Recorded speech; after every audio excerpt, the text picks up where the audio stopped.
Welcome to Watch, Review, Repeat. This is the podcast where two best friends discuss the latest in film and television and then do it all over again the following episode. My name is Colton Brown, and joining me in the very same room, Mr. Andrew Meadows. This is your captain speaking.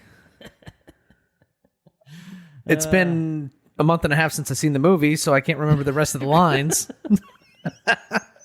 It's also been like a week and a half, 2 weeks since we tried recording this episode the first time around, and we crashed and burned.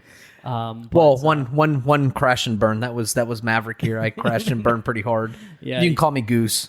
You got caught up in some jet spray. We can say I got jet washed that's it. With some fireball, and it was not pleasant. But we're here. We're here in the remade man cave for the first time. First time recording for me in this man cave. I honestly couldn't tell you the last time we've recorded in person. I think we've tried and failed a couple of times due to the significant lack of cables connecting microphones to Yeah, it's true. But that was before the renovation. That was definitely pre-man cave renovation. It's a little bit more of like an office room now, I think. Yeah. It might be a little echoey, but that's okay because we're here. We'll get through it. We get to look at each other as we record. It's pretty cool. It's pretty cool. I have to get used to this level of human contact, though. It's a little unnerving in some ways. But it's been a while since we recorded. We did a nice little special episode talking about Puerto Rico, talking about Enrique Jaime's wedding, which was a lovely, lovely event. And since then, something else has happened. I think Mr. Meadows has a Mrs. Meadows now. I could be wrong. Mr. Meadows be wed. And we tied the knot. We're recording this on a Monday, and we got hitched on Saturday. That's right. We had a wedding. It was absolutely perfect in every way. We woke up in the morning and had 100% chance of rain, and by the time we actually walked down the aisle, I think it was down to 40. And I don't think there was maybe like 3 or 4 drops of rain to be found throughout the entire day, but it was the gods smiled upon us that day. We're very pleased with this with the union. With this union, indeed. So no, it was a lovely, lovely affair. It was beautiful. I was very, very happy to be down in Florida to be able to celebrate with you and Sarah. I'll just say on air, congratulations. I did shamelessly plug this very podcast as a sort of joke in my best man speech. So if we have any new listeners, welcome on board. That's it. This is your captain speaking. Yeah, and this is the other captain. That's the other captain. Usually he's primarily the captain. I'm along for the ride, but well, I'm not a Maverick though. I wouldn't consider myself a Maverick exactly. Maybe a rooster type. Well, I don't know. But I mean, it's just nice. It's just nice to sit here and record and talk about a movie that came out a long time ago. I think the tail end of May. So we're pretty much quite literally a month. You just wait until that box office breakdown. It's nuts. We're gonna have to get into things there for sure. And well, I mean, we have some fun facts if you want to get into that. I'll just say at the top here, we've obviously had a lot going on in our lives, which is kind of explains the delay in getting episodes out regularly, and we're very behind on content at this point. If Top Gun coming out isn't any indication, obviously there's been a whole boatload of stuff that's come out since then that we're like, I don't know, we'll try to record. Andrew's going on a honeymoon soon too, so it's kind of like, all right, well, we'll figure it out. There's a lot of good stuff out right now. That's the official line is we'll figure it out. But let's figure out some fun facts together. Do you want to kick this off? Absolutely. Do you want to take off from the aircraft carrier with some fun facts? We'll enter the danger zone, if you will. Okay, some sort of highway, perhaps. Yes. Okay. So this fun fact is we were talking about this. We were talking about Top Gun with Sarah's family, and Mr. Ron Yak, he presented a fun fact from the original Top Gun. So this is not a new fun fact, but it is a fact that I did not know. Imagine a lot of people didn't know. But they when they captured Goose's death in the original Top Gun, he got caught up in a jet wash, and his engines failed, and he started spinning out of control, and then he tried to eject, and the rest happened. Well, Wax his head on a canopy. Not yes. Good. Not good overall. No, not good for your health. Not good for his. Definitely not for his. No. And as it turned out, it was not good for the pilot that captured the footage of that event either. So apparently that F-14, I think, is what they were in the original Top Gun. I believe so. I think that's correct. That aircraft was flying straight, and the plane that was actually capturing the footage of the spinning was actually doing the spinning. And what happened was that pilot lost control of that plane while capturing that footage, and it just entered a spin, and it couldn't leave from the spin. And the pilot actually died capturing that footage of Goose's death. They recovered that footage and used that footage in the movie. And I think it won. I don't know for a fact. Ron said that it won awards. I haven't proof checked that, but either way, I did proof check I did fact check the fun fact, which is not a fun fact, I guess, but it's an interesting fact. Yeah. And it is true. The footage used in the original Top Gun to capture Goose's death, the pilot that caught that footage actually passed away capturing that footage, which is just eerie. But it was, it forever lives in history, and it's a part of, Hollywood history. So it's an interesting thing. I have another fun fact. Okay. That's come out since, being that it's a month in. Yeah. Yeah. Mr. Rooster, Mr. Miles Teller. Yeah, okay. He experienced some nausea and some hives and stuff while recording Top Gun. And sources say that the source of his fucking pain was not Bloomfeld, but fucking jet fuel in his veins. The author of his pain? Yeah, the author of his pain was not Bloomfeld, but in fact jet fuel. He had ingested jet fuel in some way, and it was making him fucking sick. So while recording Top Gun, Miles Teller had jet fuel in his veins, and it shows. Like, it's we'll get into it, but man, if the actors having jet fuel in their veins doesn't tell you what kind of movie this is, I kind of don't know what else does. So, well, there's also something I think we talked about months ago when we were probably getting many trailers for this, because we got a lot of them, if you recall.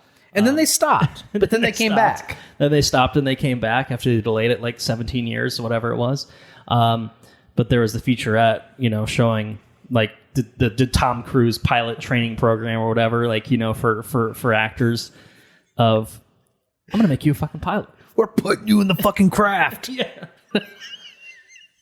He's an absolute madman, but one could argue it gets results. Yeah, man. How do you not feel like a pilot? Yeah, pretty much. So you're going to be the director of your own film. You're going to pick the angles of these shots. Pretty much, yeah. Pretty much, it's like you're going up there. We're strapping a camera in the cockpit with you. You figure it out. And while you're shooting around Earth at 700 miles an hour, pulling 18 G's. Yeah, all the G's, we're going to be throwing them at you, and like your face is going to be like pulling down and like melting and shit. But you got to act through that. And they fucking did it. He put him in the pool. He, did all sorts of stuff. Brutal guy. He's got a high bar. Tom Cruise takes his craft extremely seriously, just as seriously as he takes Mr. Xenu, the ruler of all beings, or whatever he gets up to in Scientology lore. He's a dude, man. He's a dude. Like, yes, absolute madman. But I still 10 minutes with the cruise missile in a room with the cruise missile. I think I would come back changed. I think I would come back. Yeah. You have a lot of Scientology books, definitely you'd be toting around, but even beyond that, you learn a thing or two about acting, about filmmaking. His energy, just his total energy. He's one of a kind, perhaps. And how old is he in this movie?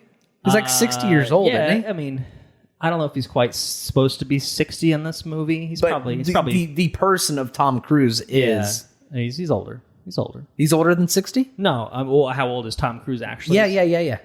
I think he's at least 60, but I think he's playing younger in Top Gun Maverick. We can fact check that. Good for him, man. Good for him. I would guess low 60s, but I don't know when he was born. 59. He's not quite 60. He's not quite 60. I gave him too much praise. I take it back. He looks pretty good. He was just one of those, I assume, like, hey, he's probably like 90 years old. You know, he's a, you know, he's just got that Xenu magic working for him, keeping him, you know, unlimited power is what it is. Yeah, pretty much jumping on couches and shit. We'll do that for you. I have but one fun fact to offer, if you would be so kind as to listen. Top Gun Maverick was released. I mean, how many?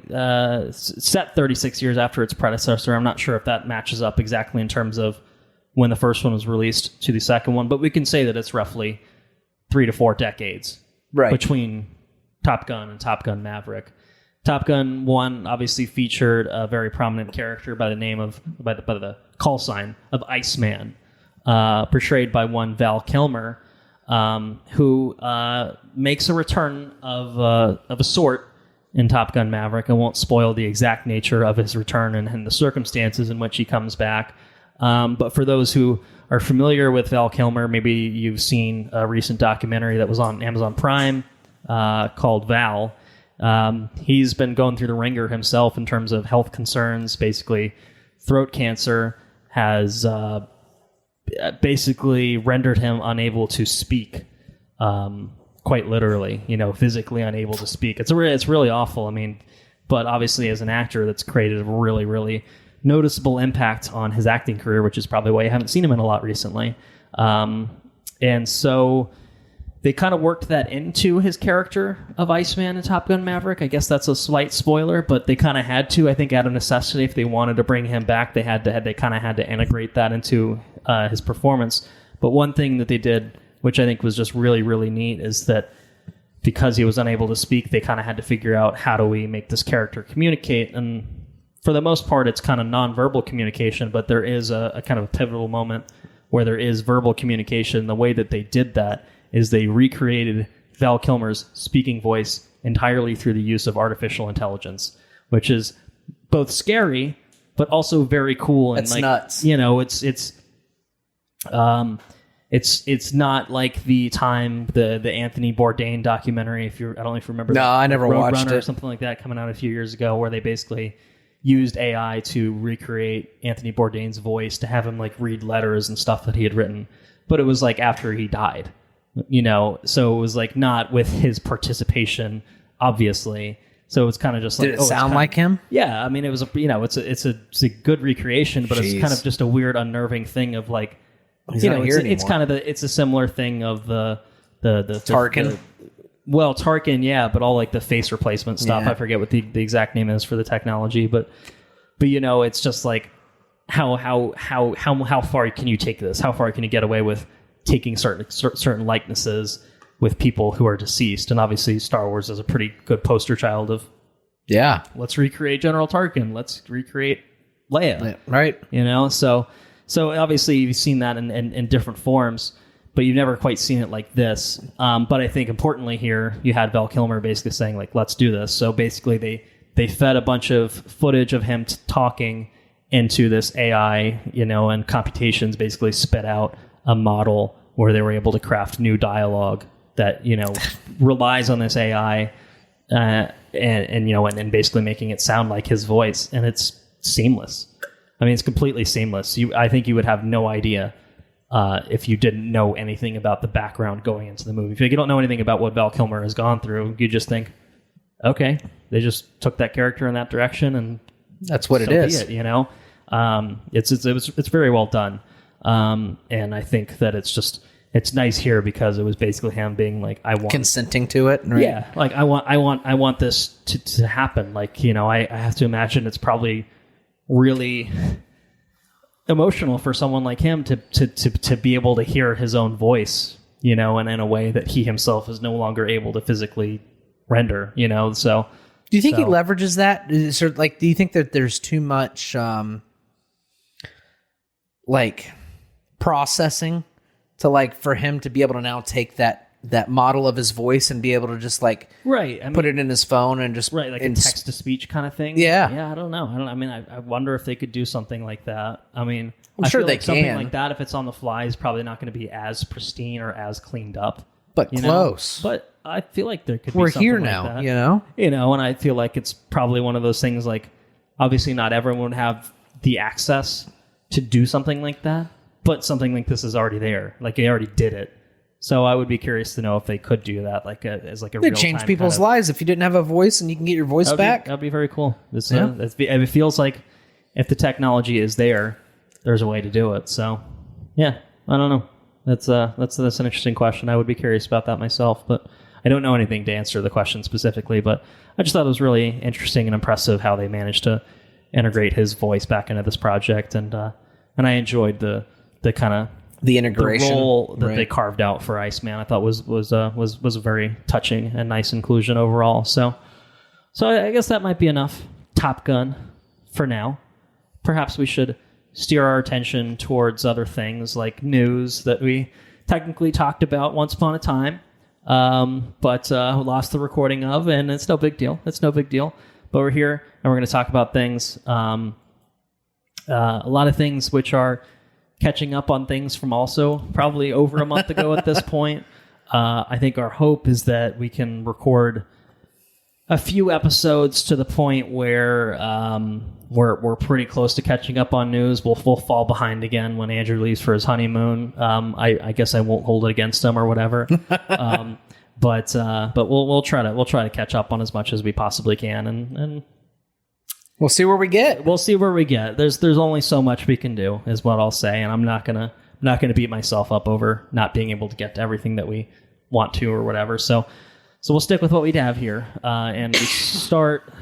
Since it has been however long since we've sat down and recorded even a news segment, a few people have passed away, and it's never fun to have these conversations, but when we take too long of a gap, it tends to happen, unfortunately. So we'll start with Vangelis, a name I don't know how much recognition it carries, but I think when you hear about him, you'll know who he is, and you'll start playing tunes in your head, and you'll think, okay, I get it. He was basically an electronic music composer who worked most notably on Chariots of Fire and Blade Runner, the first Blade Runner. Two very, very iconic scores, which I think kind of have transcended their initial medium. I think Chariots of Fire particularly has been used in many, many, many things. And he was 79 years old, passed away in mid-May. Looks like May 19th is when the article itself came out. He was Greek. He was apparently being treated for COVID, so I'm not sure if the death was a result of that, but it certainly wouldn't be a shocking development, obviously just given how we are in the world. But yeah, I mean, he's someone whose scores I think were just really, really iconic. And again, I really am only pointing to those two things as things that I can reference personally. But he declined to replace Rick Wakeman in the Yes. He had an opportunity to play for Yes. Are you busting out more fun facts than us? What are you doing? I'm actually with the presence of one Colton Brown. Are you perusing? I actually clicked the news article. Oh, so you don't usually do that, is what you're saying. Usually, just let me steer clear. Like, I'll scan it. I'll scan it real quick. But now you're here and we're doing it, and I'm pulling up the thing and I'm just scrolling through it. I mean, he's got dude's got quite the career, and he also looks like my buddy Dan. I'll say that. You see that picture of him right there? Yeah, he does. He's a little more unkempt in this picture, but he's a beardy man. He's a rock guy. Yeah, but totally defined. I mean, modern sensibilities with composition and such. Right, like heavy uses of like synths and synth driven like scores. That's right. Like your Stranger Things. Stranger Things for sure. 2049, obviously, just carrying on the Blade Runner legacy. That's right. Is heavily reliant on like the soundscapes that he developed. But I don't know. It's really cool. I love that sort of shit personally. Oh yeah, absolutely. Like that's the kind of score that like I think is really unique and different from your usual orchestral compositions. But yeah, it's just I don't know. Just sucks. It sucks that he's passed away, but obviously we can still enjoy his contributions and his legacy he leaves behind in terms of the scores and stuff that he's made, the music that he's made, and that we've derived a lot of enjoyment from. So rest in peace to Vangelis. And I think a very out of nowhere death. Fortunately, the last one for this episode, Ray Liotta, actor Ray Liotta, passed away at age 67, which is pretty young in my estimation. Not that much older than a Tom Cruise, to put that in perspective. Given that we just talked about that, but it's crazy. I mean, this guy's been around for a while, but still pretty young. Goodfellas, Field of Dreams,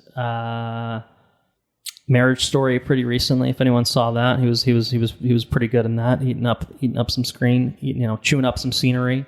And he's I think he had shot an Apple TV series called Blackbird, which I think is coming out at some point this year. I think there's a trailer out for it. We're not talking about it on this episode, but I think it's technically available.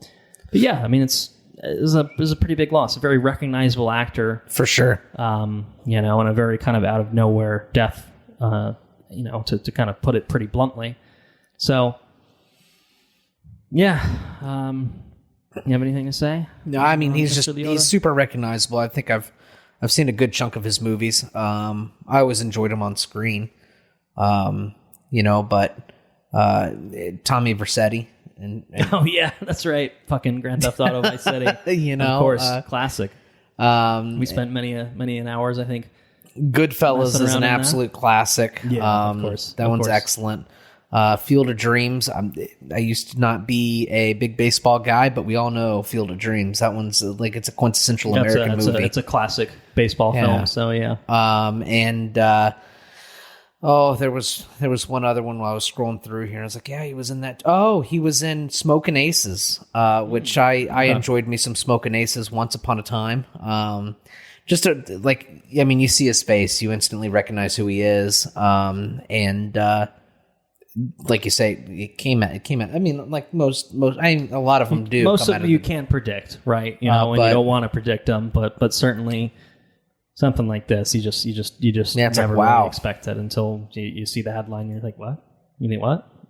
So yeah, it was definitely a bit of a shock seeing the headline. So rest in peace to Ray Liotta as well. 67 years old. It's too young. Too young. So shifting gears again. Do they shift gears in planes, or is that exclusively like automobile? I think it's one speed, dude. Yeah. It's fucking full throttle. Okay. All right. So, turning up the throttle. Turning up the throttle. Andrew has a nice picture of Ana de Armas on his computer screen right now. I don't know why. It has absolutely nothing to do with what we're talking about right now. He just happens to have it up there. No, that's not true. He's newlywed. Come on, he wouldn't be doing that. Come on. What? It's in the article. It is in the article that I'm about to talk about. It is that Ana de Armas is going to headline a John Wick spinoff, which will be called Ballerina. It is set to begin filming this summer. I think playing off. I think there was like a ballerina character with Angelica Houston in John Wick Chapter 3. If you recall, however many years ago that came out. So what do you think about that? Are you excited for seeing more? I mean, she kicked ass in No Time to Die, and she did. She had like 10 minutes of screen time, and she was great. So give her a full action. I think a lot of the appeal to her in that movie though was kind of like the. But she was like a rookie, or like she was like, oh no, she's incredible. She's like, just using an SMG and just, popping fools, left and right. Yeah, but she was like new to it all, right? So she had just had like this whimsical nature about her. I think she's a fabulous actress. Super, super, super talented. And the cardboard cutout never just the cardboard cutout. Yeah, every time we bring her up, we have to bring up the cardboard cutout. Just incredible. Did you hear? This is like TMZ sort of shit, but I'm all ears. Ben Affleck, I'm here for the goss. Ben Affleck's 10-year-old son. I did. I saw the headline. I didn't actually click into the article. He's like a 10-year-old kid, right, or something. Yeah, his 10-year-old kid got behind the wheel of a Lamborghini and backed into a car. We just backed it into a car. Yeah, I mean it was nothing. Okay. It was nothing all major. Right, that's not too bad. I didn't actually fully process it. I just was like, Ben Affleck's kid, What are you doing, Lamborghini. dude? I'm like, oh God, what did that kid do? He backed into it. Yeah, 10-year-old kid backed. He took the Because he's had too many mother figures, you know? It's took, like, took it's that like Lamborghini. he's got his cardboard cutout of Ana de Armas, and J-Lo was back in the picture. Like, what's going on? And this was Electra's, him and Electra's Jennifer kid. Garner. Yeah, Jennifer yeah, Garner's yeah, kid. Yeah, they're good. Yeah. But yeah, he backed into little buddy backed into he hopped in the Lamborghini while it was running and backed it into a Beamer. You know, first world crises and stuff. Yeah. But there were some funny pictures in there, and it was I don't know. On a side note, getting in the weeds. Yes, Ana de Armas, awesome. Whatever she's in, it's probably going to be good.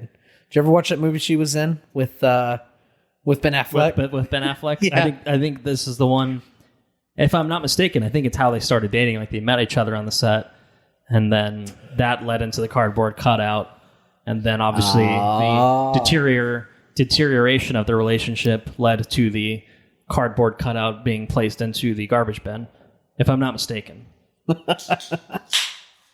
Oh, the lives of stars. So anyway, no, to answer your question, I did not watch that movie. I don't know that it was supposed to be any good, but it looked tantalizing. It looked a little scandalous. You know? It looked a scandalous. little sexy, maybe a little sexy in there. You know, no, I mean, I think it's on Hulu, so you know, if you got nothing better to do with your lives, you can probably check it out. Catfish is on Deepwater. Hulu too, though. Did we talk about Catfish is on there. Catfish? You could do a double feature of sorts. Maybe just watch an episode. Do a little Deepwater watch in the middle. It's probably not that long. There you go. And then sandwich it with another episode of Catfish. And then you're Perfect night. Perfect night. No, I don't. I think the last thing I did see her in was probably No Time to Die, but she's great. I'm looking forward to basically every corner of the John Wick universe at this point. Right. You know, I mean, I feel like However you can branch it out. it was never a movie that I thought, oh, we need 3,000 of these things, and we need a TV show, and we need a spinoff, and we, you know, like, Right. it was never like that. But I'm honestly like, until they bring something out where I'm like, oh no, we're done here.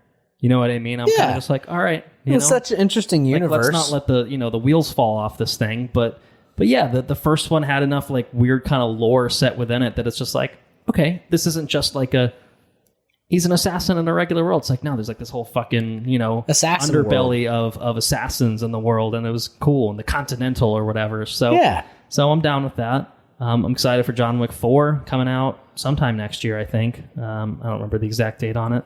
March 2023, we'll be getting that.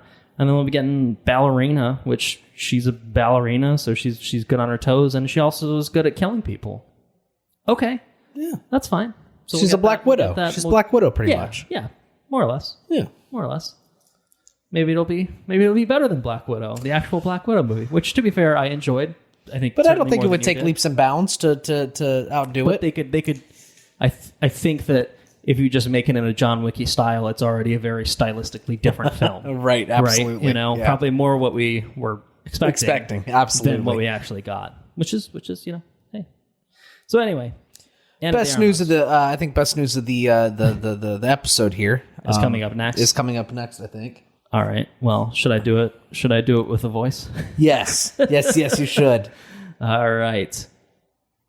So the next piece of news. In fact, the final piece of news before we get into some trailers.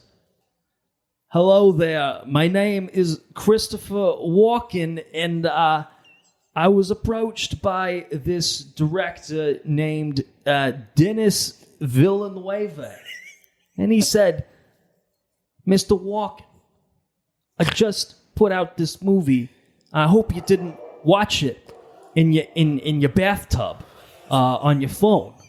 But I have this part for you. It's I'm like going with a New York accent. I'm just losing it at this point. Probably too many beers. But Mr. Villeneuve, he said, why don't you be in Dune Part 2 and play the Emperor? I want you to be. I'm losing it. I had this down pat. I feel like a few nights For Dracula, ago. right. But now I'm losing it. But anyway, bottom line is Denis Villeneuve has cast Christopher Walken as the motherfucking Emperor in Dune Part 2. And how could we not be excited about that? That's the bottom line. not my very poor attempt at Mr. Walken's. Oh, voice. it's excellent. I cannot picture him walking the emperor. It's bonkers. What insightful casting Mr. Villanueva has. You know, it's funny when you start saying Dennis Villanueva. It's like it takes me like 5 months to like break free of that. But Yeah, sorry, I did it again to you. Padishah Emperor. Yeah, well, so I'll talk about this later. I'm still reading the book Dune, the Frank Herbert book Dune, the novel, if you will.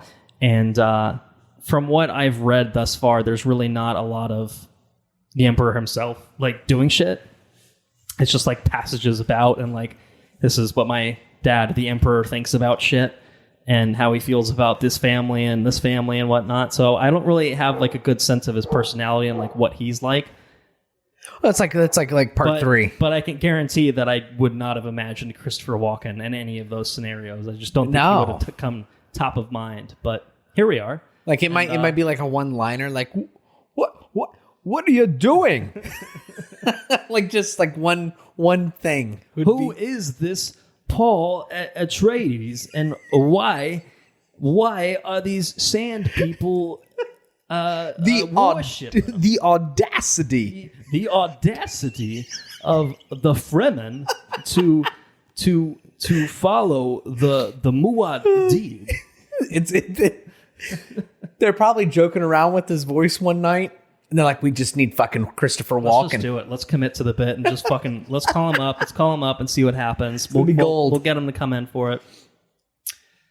Fuck it, I'm in. Yeah, fuck yeah, you're in it. Anytime Christopher Walken's attached to anything, are you not in? It's almost like Fuck the cops. It's what was shit? I can't think of his name. Green Goblin. Oh, Willem Dafoe. Yeah, William Dafoe's on something. Fuck yeah, I'm gonna watch William Dafoe. You know they're gonna bring it. He's gonna bring it. They're both gonna bring it. Have they been in the same movie before? We should. Oh my goodness! The movie might explode. The canisters would explode just from the screen presences radiating. Lord have mercy. But that would be incredible. But I'm very excited to see Christopher Walken join fucking more Dune. More Dune is also very exciting. Absolutely. Yep. I can't remember if we've talked about it. I mean, obviously you've got Timmy. Timmy's coming back. Rebecca Ferguson's back. Zendaya's back. Florence Pugh is coming in. She's playing the daughter, the Princess Aurelian. Oh, okay. I said that right. The daughter of Christopher Walken, and then Elvis Presley himself, Mr. Austin Butler, is Who's playing. He coming in at? He's playing Fade Routha. The fucking cheater. The fucking cheater. The nephew of the Baron. So he'll do a good job. I can see him being a Fade Rafa. Yeah, and I feel like they actually fucking cast someone else since this article even came out. Have they posted the Duke? Like the not have you met the guy in the book? He's the one that conspires with the Harkonnens. Oh, like the Count or whatever? Yes. Count Fenring or something like Yeah, that? yeah. I have met him, yes. That's what it was. They cast Leia Seydoux to play the Count's wife, but I don't think they've cast anyone as the Count himself. Okay. At least that they've announced. Those two are interesting characters. Yeah, no, I like they were interesting inclusions, so I had a little time with both of them. So yeah, Leia Seydoux was the other high-profile name that was added to Dune Part 2. So anyway, just as the first one was, this one, too, even though it's losing some cast members, R.I.P. Oscar Isaac, not actually in real life, just his character, just for clarification there. It's losing some talented folks, but it's obviously bringing a lot more talented folks on board, too. Maybe flashbacks. We might have a Thanos come back, I'm sure, right? Like his death Josh Brolin is announced as being back. I think his fate was ambiguous in Part 1. Perfect. I think he basically was just like, oh shit, we're getting raided by the Harkonnens, and we never saw anything of it. Has to come back. So no on-screen body equals. He's probably okay. We'll see what happens with him. We might see a Thufir Hawat come back at some point too. Potentially, we'll see. We'll see what happens. No spoilers here, but no. I mean, I'm excited. I need to fucking finish Dune first of all. Good book. Good book. It's a little dense at times. It's a little difficult. I'm glad that I listened to it and I didn't read it because I don't think I would have been able to read it. But the movie definitely has helped me with familiarizing myself with the world and the characters. Kind of just distill that image. Yeah, for sure. So I'm very, very excited to see more. One final note. is that Dune Part 2's release date has actually been shifted a little bit later. Of course it's later. It's always later. I know. This one's not too bad, though. Only a few weeks. Unfortunately, it has now slid from October 20th, so a almost birthday present for you, to, I think it's the second weekend of November now, so it could a November be worse. present. It's a Thanksgiving present. Yeah, a little pre-Thanksgiving present for you. Of 23? A belated birthday present of 2023. Yeah, we still got a year plus at this point. So anyway, while we were on the subject, I figured I would bring that up. And another note, I may sound a little different. Andrew probably sounds about the same. A funny thing happened. We started another edition of the Top Gun episode, and we didn't quite finish it up when we were in the same room. And now I'm up in Philadelphia. Andrew's still in Florida. But we reassembled to finish up the episode, so if it sounds a little weird, I think... it is officially the hardest podcast to ever record. It really is. So if you heard any coughing or anything like that, there's just basically that was a limitation of basically the file that we had for the first chunk of it. But now we're back to the usual routine, so... Should hopefully be a good clean living for the rest of the episode. Knock on wood. I don't know if this desk is made of the greatest wood to knock on, but mine's made of wood. It's made of wood. I'm going to give it a go regardless. So we're going to finish up with some news. Everything we have for this Top Gun episode that we've now sat down and tried to record many times is we just got trailers left. And the first one, funnily enough, is for Westworld Season 4. And I say funnily enough because it's out now. when I put it aside as a news item, it was when the teaser trailer came out, and then the next time we tried to record Top Gun, the official trailer had come out, and then now the damn thing is actually just premiered. So the first episode's out, but I haven't watched it. So I figured I'd at least leave this in here so we could talk about the trailer, talk about how we're feeling about this, I say upcoming season / literally current season that's currently airing. So how you feeling about Westworld Season 4? Westworld for me is a very cool show. It's a cool IP. It is going in directions that could either make or break like the trajectory of the show, I think. Which I feel like it's kind of... I feel like the show has to be building to a head at a certain point. This is not a show that can go on forever. I don't think. No, exactly right. So it's all about that course that it has to make, right? So either it's compelling or it just becomes not and more of the same, right? So yeah, right. I think it's been a while since I can't entirely remember what happened at the end of last season, but I've always enjoyed it, right? So I feel the same way. I'll have to sit down and watch a recap of season 3 before I even start watching season 4, because it's just like, I don't know, man, it was like the future or some shit. Jesse Pinkman's around, and there's androids, or are they called androids? Is that what they're called in this? Well, they're the hosts, I think. The hosts, hosts are have another. Yeah, hosts are everywhere now. Like, and you don't know what's what or anything else, So exactly. Jesse Pinkman's out running around, and it's kind of crazy. But it's I think it's really interesting. Yeah, definitely a very interesting way. Even if it hasn't quite always stuck the landing or delivered on the grand ideas that it promises, it's always been very interesting and very entertaining, I think, overall. So I feel at the very least, season 1 is incredible. Season 2 is pretty strong. Yeah, I mean, it's started out great and kind of dwindled in quality, but not to such a degree that I feel like it's a disappointment or why am I still watching this show kind of thing. Right. Like I still find it engaging, even if it's not as good as it was once upon a time. So I'll say, with regard to the official trailer particularly, excellent use of Nine Inch Nails instrumental. It's the Day the World Went Away. And that just made me very excited for it. I've got so many other TV shows to watch, so Westworld's probably going to go on the back burner, at least until more episodes are out. But I'm excited. I'm excited to dive in and see what the hell's going on with Season 4. So any other thoughts? Nah, that's it. All right. So Next trailer is kind of a different flavor of trailer for us. It's actually an international teaser trailer for a film called Decision to Leave. It is the next film from director Park Chan-wook, who is the director of the Vengeance trilogy, which is Sympathy for Mr. Vengeance, Old Boy, and Lady Vengeance. And those were kind of earlier in his filmmaking career. He's since done a bunch of other things, but he's a very prolific and critically acclaimed Korean filmmaker who's done some pretty good work. And this one I thought looked pretty interesting. The cinematography looks absolutely incredible. Definitely stands out in that department, no doubt about that. Yeah, he has a he always takes a really. I know I've seen those the Vengeance trilogy. I know I've seen that. Mm-hmm. And that was a well shot trilogy. He takes a really unique vision from, behind the camera. You know what I mean? He feel like he dictates a lot of that stuff, and I don't know. I think he's a pretty talented fellow. So this looks really good. I'm interested to watch this. Yeah, me too. I don't think we have a American release date just yet. Oh no, I take it back. October 14th of this year. So that will be a week before your birthday. Yeah, not so bad.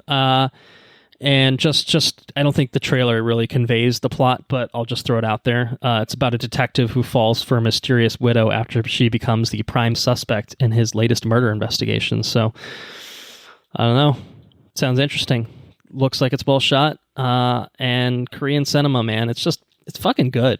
It's just really fucking good. I feel like, year in, year out, we get fucking Korean bangers. Like, it's just, I feel like I don't watch enough, but when I do, I'm just like, it's so different than American cinema. Like, just the sensibilities and everything about it is it's very, very different.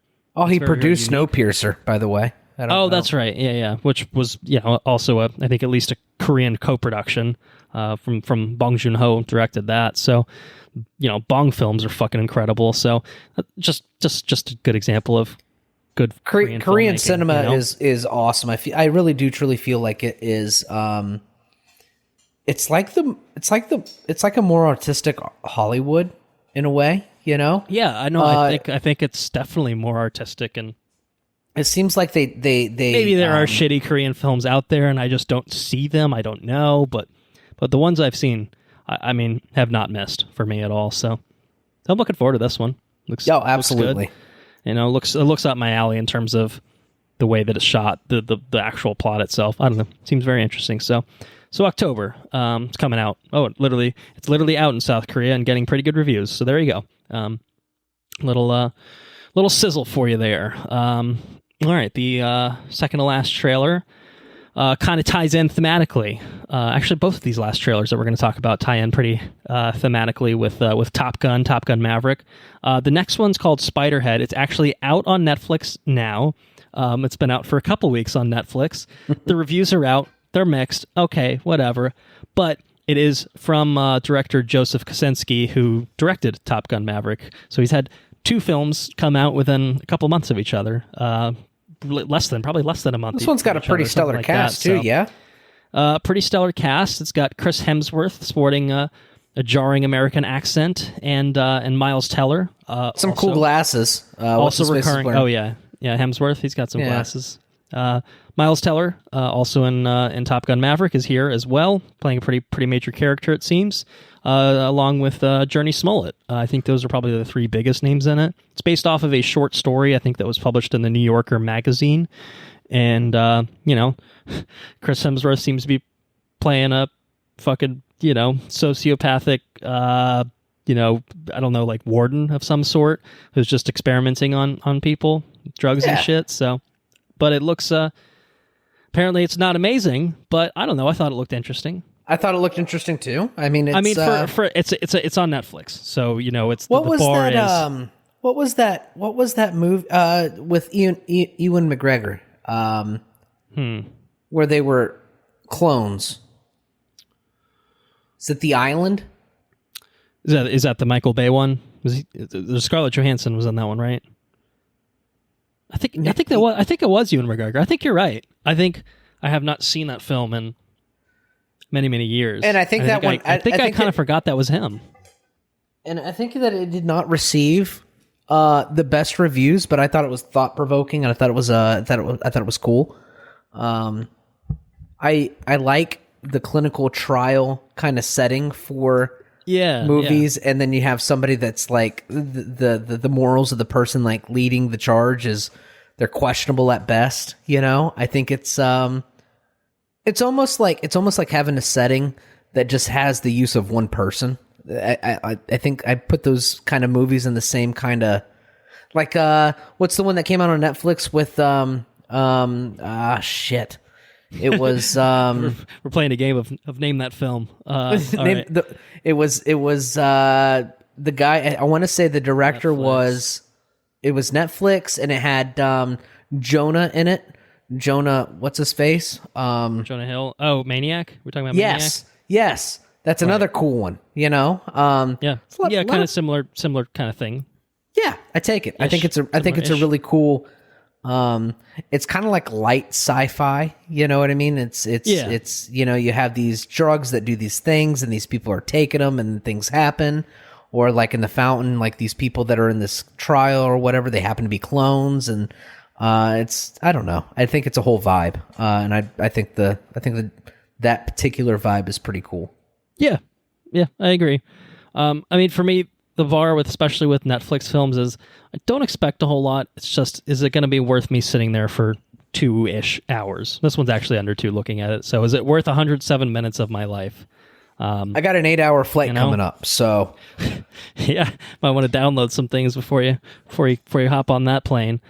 That's right. Maybe this is something that's worthwhile. I mean, it looks stylish and well shot, if nothing else. I mean, I think that's been a consistency with the director. He did Tron Legacy, and did he really? I think he did the firefighter movie that we covered once upon a time. Only. Yeah, I remember and Oblivion. that one. He did Oblivion, the Tom Cruise one, with I think Morgan Freeman as well. So, anyway, very very slick looking movies. Top Gun Maverick, no exception. Perhaps it goes above and beyond just looking slick, but I don't know. Anyway, Spiderhead, check it out on Netflix now if you feel so inclined. Load it up on your iPad or whatever for a big old long flight if you feel like it, and we'll see what happens. We'll talk about it if we happen to catch it. It's not gonna speed to the top of my list. I've got just so many TV shows, Jesus Christ, to get through. So those are kind of going to take priority for a little while at least. But I might give this a go at some point. But last and certainly not least, we have a Tom Cruise vehicle that now that Top Gun is over and done with, I think is definitely one of our most anticipated projects of the future. Coming to theaters next July, a whole year away, unfortunately. Mission Impossible: Dead Reckoning Part 1. Oh, my goodness. Mission Impossible: Dead Reckoning. Dead Reckoning. Lord have mercy. Yeah, Mission Impossible 7 at this point. How you feeling? You pretty hyped? Man, they drive a motorcycle off a cliff into like parachute. So here's my question to you about that. Do we think that Tom Cruise actually did that? Do we think that he drove off the cliff? And he said, I don't need a parachute. I have faith in my stunt team. My stunt team will get me out of this situation. I'll be fine. I want to know. No wires. I don't do wires. I don't do wires. Those shoot on me. I'm gonna do it. There'll be a giant trampoline at the bottom. I'll bounce a few times. I'll be fine. Lord have mercy. I want to know how you put yourselves in that kind of situation, and you can still like put on a badass face while you do it. Like you're not just shitting your pants as you do it. Yeah, like I mean, don't get me wrong. If I were to do something crazy like that, or do any of the stunts that are crazy, right? I think I'd probably have a shit-eating grin, like all the way through it, you know. Right. But that's not the case. It's always like a badass, like I know what I'm doing kind of thing, you know. Fucking stoic as fuck. Yeah, just act right through it. It's nuts. It's Mission Impossible, man. I mean, what are you gonna? Yeah, What else would we say?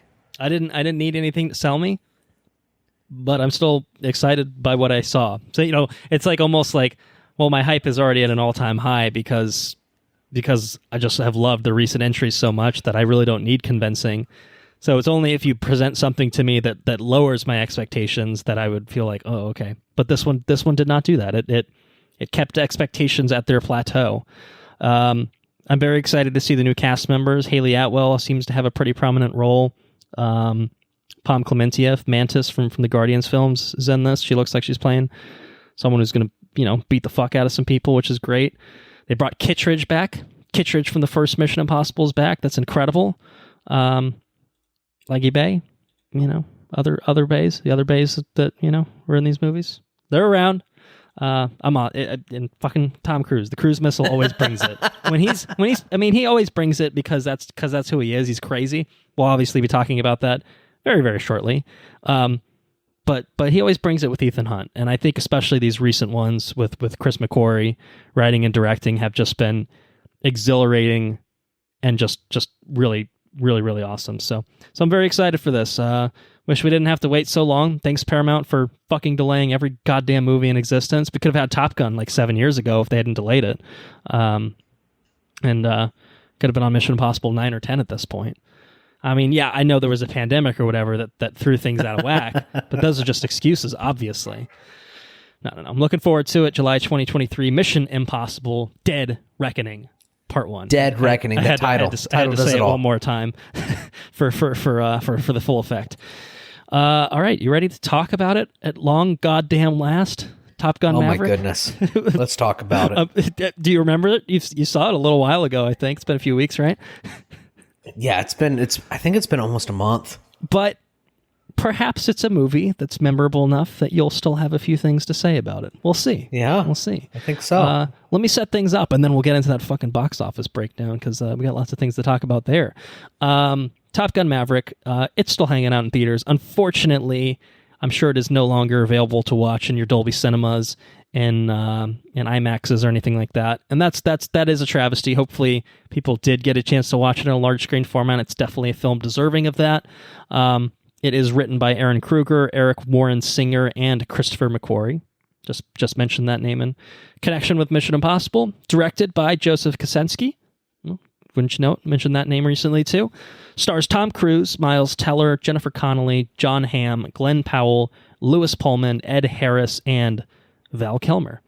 30 years later, Maverick returns to the United States Navy Strike Fighter Tactics Instructor Program, aka Top Gun, where he must confront his past as he trains a group of younger aviators, including the son of Maverick's deceased best friend, Lieutenant Nick Goose Bradshaw. Highway to the danger zone. Come on. I like it. This is a very, very slight spoiler for like the first 5 seconds of the film. I like that they did the text again, taking it from the first one, setting up with slight changes. They have slight changes. I think it's men and women that are now allowed at Top Gun, which is good. It's very progressive. And then well, it's kind of funny because it's basically like the program, aka Top Gun. And then it just throws Maverick right on top of it. So it's like, so the school's called Top Gun Maverick now? Is that it? Is that what's going on here? But it's all right. It was still cool. Oh, man. It was still cool. All right. Shall we do a box office breakdown? Yes, it has to be done. Okay. Can I get some help with that? Wah, wah, wah, wah, wah.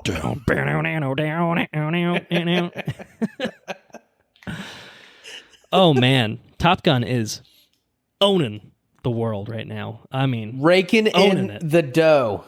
Raking in the big dough. It has passed the $1 billion mark at the worldwide box office. $1 billion. It is doing great. It's doing better than the likes of Doctor Strange and the Multiverse of Madness, and I think anything else that's come out actually this year. I think it's the top grosser of the year. I don't think it's quite at Spider-Man levels, but I mean, it's a Tom Cruise first. I mean, it's a first, I think, in many ways. I mean, I expected it would do well personally, but not this. I did not see this coming, I will say. Well, people have only been waiting 4 years to see it, and we've been only waiting like 6 months to record 4 years on it. top of the however many decades since the first one came out, too. So, that's right. So it's kind of got a special, unique energy that's kind of, I think, led to a perfect storm with it doing as well as it is. So let's kind of tally the figures right now. So yeah, $1 billion overall. That's awesome. And so it's Tom Cruise's biggest movie ever. I think you kind of said that as much. But it's just raking in so much dough everywhere. Its opening weekend, it did $126 million. I think the impressive thing with it has just been the legs, especially domestically. It's had some really, really incredible legs. I mean, see, its second weekend drop was it opened on Memorial Day weekend. So the $126 million figure was just a Friday to Sunday figure. Tack on, the holiday Monday, and it was at $160 mil through weekend one. Not bad. And then weekend two, it it made $90 million. It was a drop of 29%, which I think is like, it's not like the literal best like drop of all time, but it's one of the best. I mean, like I think for like a film of its stature, I think it might even be the best. I'm sure there's some sort of. I mean, for a generic ass action movie, that's got to be huge, right? Like that's what it is. It's just an action movie. Yeah, I mean, for what it is, I mean, it's just completely unparalleled, because usually stuff like that's like something that just has, like an Avatar is kind of an action movie, but it probably had the same kind of lasting legs, where it's just like, people are off of school and there's nothing better to do, and watch this. It's got fucking blue people and shit. But I think you think about superhero movies, and they usually drop pretty quickly. You're talking 50-60% drops. Some of them, like the Morbiuses of the world, will drop 70 ish percent. Like they'll just fucking crater immediately. But a Top Gun Maverick, they're soaring. They stay soaring through the skies. What do they call it? What do they call the low point? You can't breach the fucking. Yeah, this is something we would know if we hadn't seen the movie a month ago or whatever. Right. Now, to be fair, I saw this movie definitely more recently than you did, because when this thing came out, I was busy over the weekend, and I'll talk about that later. And I caught COVID that very weekend, which meant that I couldn't see the movie until I could clear CDC guidelines and whatnot. So I saw it literally the last day that it was playing in Dolby, which was great, worked out really well. But it was still, at that point, probably close to 2 weeks after you saw it, because I think it was its second or third week that I ended up actually seeing it. And I think I saw it I think you saw it opening weekend, probably. One of those days. Did. Either opening weekend or the weekend after, I think. But I think I caught it pretty close. I think you're right. I think I caught it Sunday after it released. The first Sunday. I think you saw it pretty early on, because you were encouraging us to go see it, and I was busy, and then I was isolating. Sick. So what are you gonna do? But yeah, I mean, box office wise, I'll just throw the overall figures out there: $534 million domestically, $486 internationally. So pretty even split in terms of how it's doing well, which is to say that it's just doing well everywhere. It's just owning. It's just owning. I mean, I think it's going to be one of the highest grossing of the year, without a doubt. Possibly the highest grossing of the year. I mean, we'll kind of have for to a movie based off an '80s movie. I mean, you just take it all in. Well, it's done a lot better than the first one did. Is safe to say. And even with some big movies kind of stepping on its toes a little bit with like a Jurassic World and everything, which has done really well for itself too, it still held its own. I think has been the most impressive thing, is that okay, sometimes you get a 2-week run where like you don't really have a big challenger, but then you get a big blockbuster movie and it swallows up the theaters, it swallows up the audience, and Top Gun has not had that. I mean, I think it also benefited from like Father's Day, like it had like a Father's Day boost, because let's be honest, it's a pretty good fucking dad movie, right? Absolutely. Most dads grew up when that movie came out. Yeah. So when the first one came out, they've been waiting 36 years or whatever it was for Top Gun to come back out. That's right. So it made it into theaters, and people said it's about goddamn time. And they've turned out in droves. So good on you, Mr. Cruise Missile, and everyone involved in producing, making this movie. I think it's been a rousing success overall, certainly in terms of the financials, and perhaps also in terms of just it being a film. Maybe it's a good film. I don't know. I'd like to hear your thoughts. If you could, conjure up your memories of Top Gun Maverick when you watched it so long ago, and describe maybe the feelings that you felt, the things that you really enjoyed about it or didn't enjoy. Well, I don't know. You do you. Tell me about it. So, Top Gun Maverick. Top Gun Maverick is it's a lot of fun. It's a really cool movie. I think Top Gun Maverick benefits so much from its real aggressive cinematography. It's real kinetic, and in the ways that it's shot, it really conveys. I mean, it's like, I don't know, man. These planes and these jets, they're moving so fast, and it really conveys not only like how fast the jets are moving, but like the toll that it brings on the pilots that fly these things, right? Pulling the G's in their faces, like, oh, Yeah, like it just benefits so much from being. I mean, it's actually the people are being shot within the film, or like within the jets, right? And so, that sort of filmmaking is, I think it's rare. And then when it's actually present, when you have that sort of, like practical filmmaking, I think it's huge. Like it just makes the movie feel so much more, Yeah. 9 out of 10 movies would stick them in a fake cockpit with the green screen background and, make it like act like you're flying a jet. Exactly. Not this one, not Tom Cruise. You're going to learn, you're going to ride around in this jet. You're going to be prepared for it physically and mentally. Flight instructor boot camp, and you're fucking going up in the air. And it shows. And it shows. It does. Yeah. The soundtrack is incredible. It feels like it feels like an 80s movie shot with modern sensibilities and modern technology, and it I don't know. I think that's probably my favorite thing of it. I think that probably encapsulates it. It feels like an 80s movie shot with modern sensibilities with modern technology, right? Well, I mean, what it is it feels like the first one, but kind of done better. Right. to be kind of blunt about it in that way. I mean, it's so in line with the first one without just being, slavish to like, oh, we have to do everything just like the first one did. Like, no, it builds on what the first one did well, and it takes advantage of new technologies and does it better. I mean, that's kind of how I would describe it. So yeah, I think that's awesome because the first one I think was an awesome movie. This one is an awesome movie. I think it's really cool. We and like.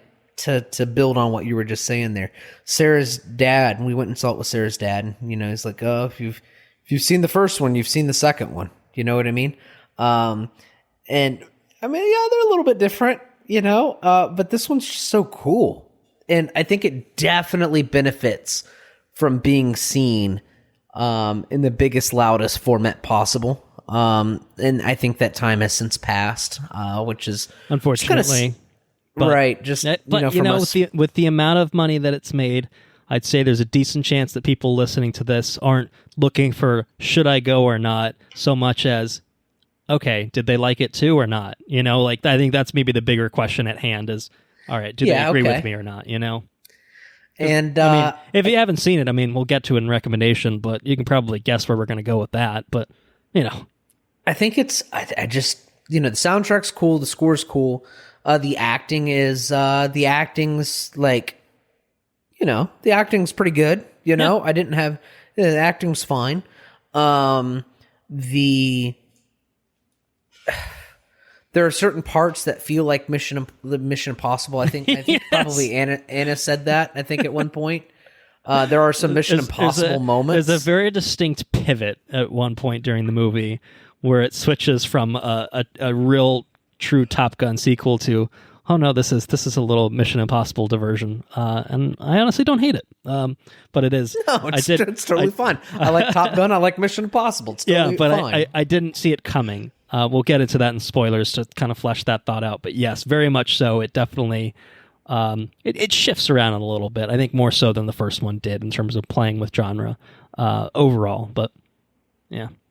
It was a lot of fun. I think that's the best way to Definitely. describe Top Gun. I think it was a lot of fun. It was a fast movie. It felt fast.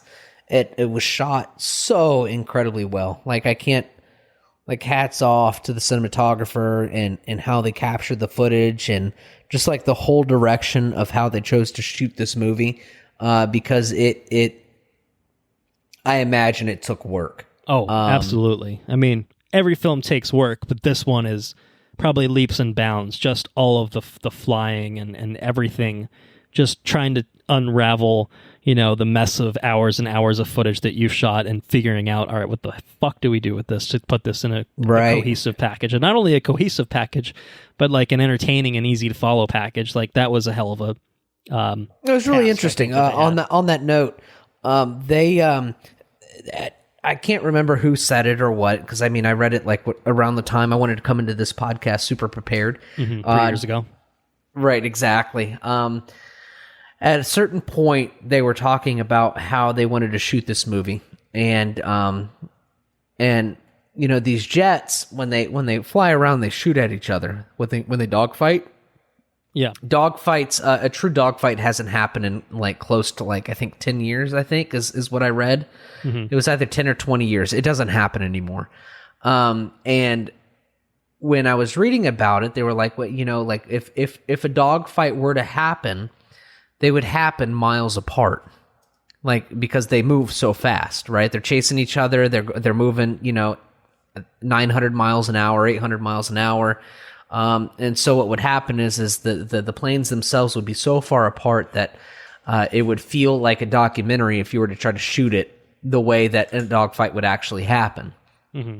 And so as a result of that, they completely changed, like, for the sake of, making an action movie, they put these jets right on top of each other to try to make it exciting and interesting and everything else. And so you add that layer of like creative ingenuity, I guess, and how to make it interesting. And like, hats off to the pilots that actually flew the planes and did everything that was required for them to do. It just seems like it's like a milestone in cinematography and like visual storytelling, because I imagine a tremendous amount of work went into like rigging the planes and like for like the cameras and everything else, and then the actors who had to sit in these planes and endure the G's and endure like the just like the flight patterns of the planes themselves when they were doing their maneuvers. Like, it's a whole thing. And I imagine it was no small feat. So like, to have something like this being made is just awesome. So I think technically, I think I appreciate this movie more on its technical merits and how it was made, more so than the actual content of the movie itself. Don't get me wrong, the content of the movie itself was wildly entertaining. I think, like I said, it felt like an 80s movie. It's a surface level movie. I don't dig too deep, but like the technical merits on how it was filmed and how it was made, I think deserve a lot of praise, because a lot of like movies like this don't get made very often. Like I said, or like you said, oftentimes you'll just throw the actor in a flight simulator with a screen and tell them to act like they're flying a plane. It's definitely easier. And it arguably probably costs less money than renting jets and pilots. I'm sure it's a lot less work fly overall, but it makes for a less authentic performance and experience, as an audience member too. So yeah, I think the technical merits of this movie deserve a lot of praise, because I think it's technically a marvel. I think it's really, really awesome. Yeah, I think there's another phrase or some sort that you could use to describe it. I don't know. Technically a maverick? Is that what you're thinking? I don't know. I mean, it's a maverick compared to other films of its ilk, perhaps, but no, there's another phrase. I can't quite put my... it starts with a T. It's like a tour of some sort, maybe. Oh, maybe a tour de force? Is that what you're saying? Yeah, I think is this movie a tour? Is this movie a tour de force? I think it could be. I do think that this movie is good pull. To use my own vocabulary, I quite haven't had enough wines to pull the tour de force yet, I don't think. But it's your old standby. It's old trusty when you're like, I got nothing else to say. Tour de force. That's it. This is a tour de force. This is. It is. On Honestly. in If ever like there I was said, a time to talk about something being in tour de force, it's Top Gun Maverick. it's Top Gun Maverick. Like I said, the technical merits of this movie are just. It would have been incredible to be anywhere they were flying these planes while they were shooting this movie. Like, just to be a part of anything would have been awesome. I think at one point there was a scene or something where a jet flew so close to the ground or something and it blew the roof off and everything else. Right.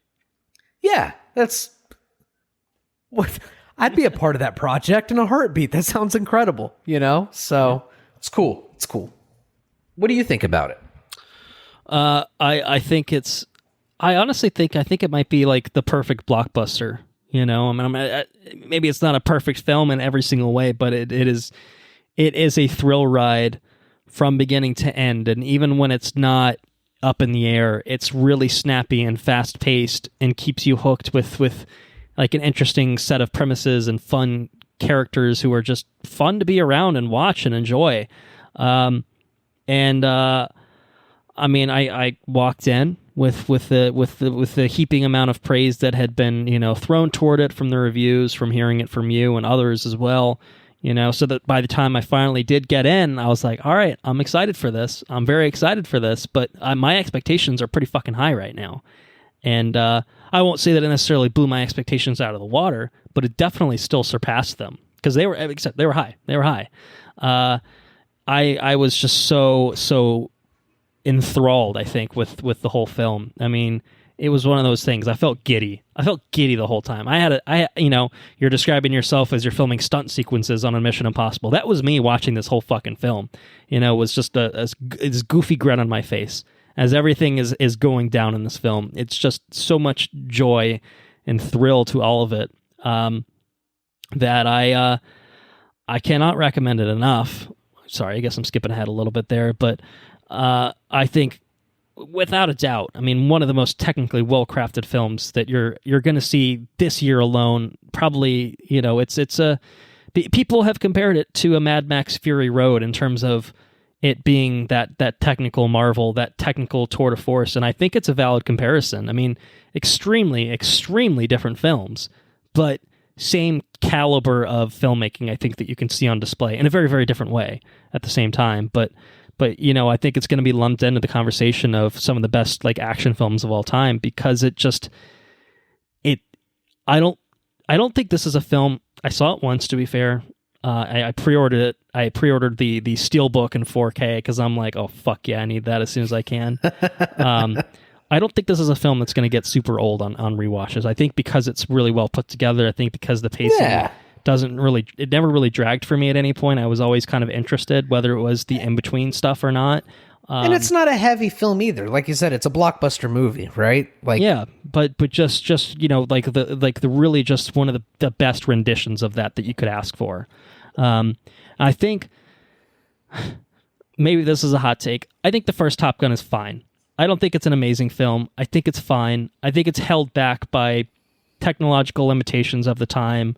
I think that the love story between Tom Cruise and his teacher is weird, and then they have a lot of mouthy kisses to take my breath away. And it's like, I mean, this is fine. It's fine. I enjoy it. It's an 80s movie, man. It's an 80s movie.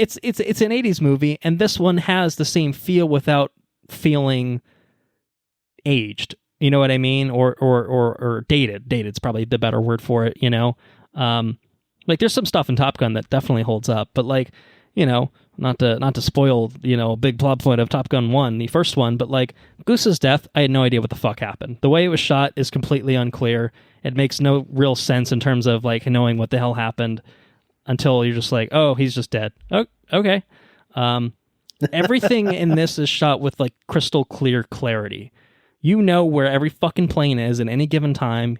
You know what's going on, and if like you're at a loss, it's because the pilot is kind of like, like, oh shit, what's going on? You know what I mean? Like it's always shot in a way that it's easy to follow and like really still visceral, because like you're literally in the cockpit, sometimes with these guys, in the way that it's shot. But even when it's just showing the planes like aerially, like you see everything so clearly, and you could like that was not something I could say about the first one. Like, a lot of the dogfighting stuff is just like planes flying around and like, yeah, they're shooting at each other. I don't know.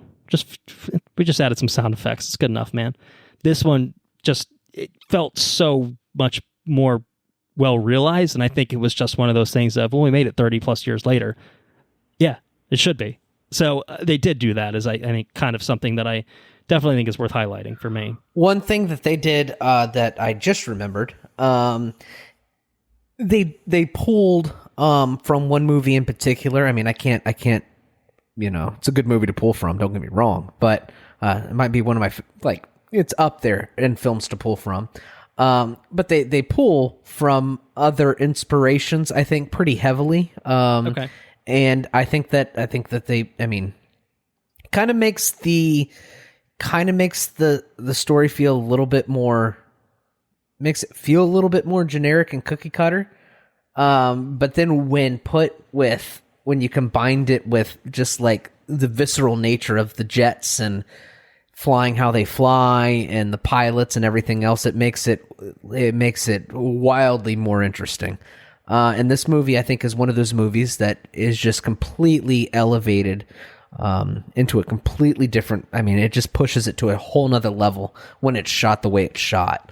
Because if it was shot any less, it would be a very less movie. So this is a movie where, cinematography can it always makes a huge difference. But the cat just jumped on me. But this movie in particular is just elevated to a whole nother level because of the cinematography and how it was shot. So yeah, I mean, I would say that it elevates it from being a very good film to a holy shit, you got to see this fucking film, is I think what that does for me. Because I think that even the non-technological stuff for me, I think would hold up pretty well. I don't really know exactly what the reference point is you're talking about. We'll get into it, I guess. But I found Mav's return pretty interesting. I think the dynamics between him and Rooster particularly are pretty well done. I think Jennifer Connelly is a much better love interest for him. And I think my worry walking into the movie was, okay, is it just going to be a bunch of dudes in Top Gun again? Training to be pilots? But it's a lot more than that. There's like a specialized mission that they go on. And I liked that aspect of it, of making it feel distinct from the first one, where it's just like, what are the stakes? Who cares? You know what I mean?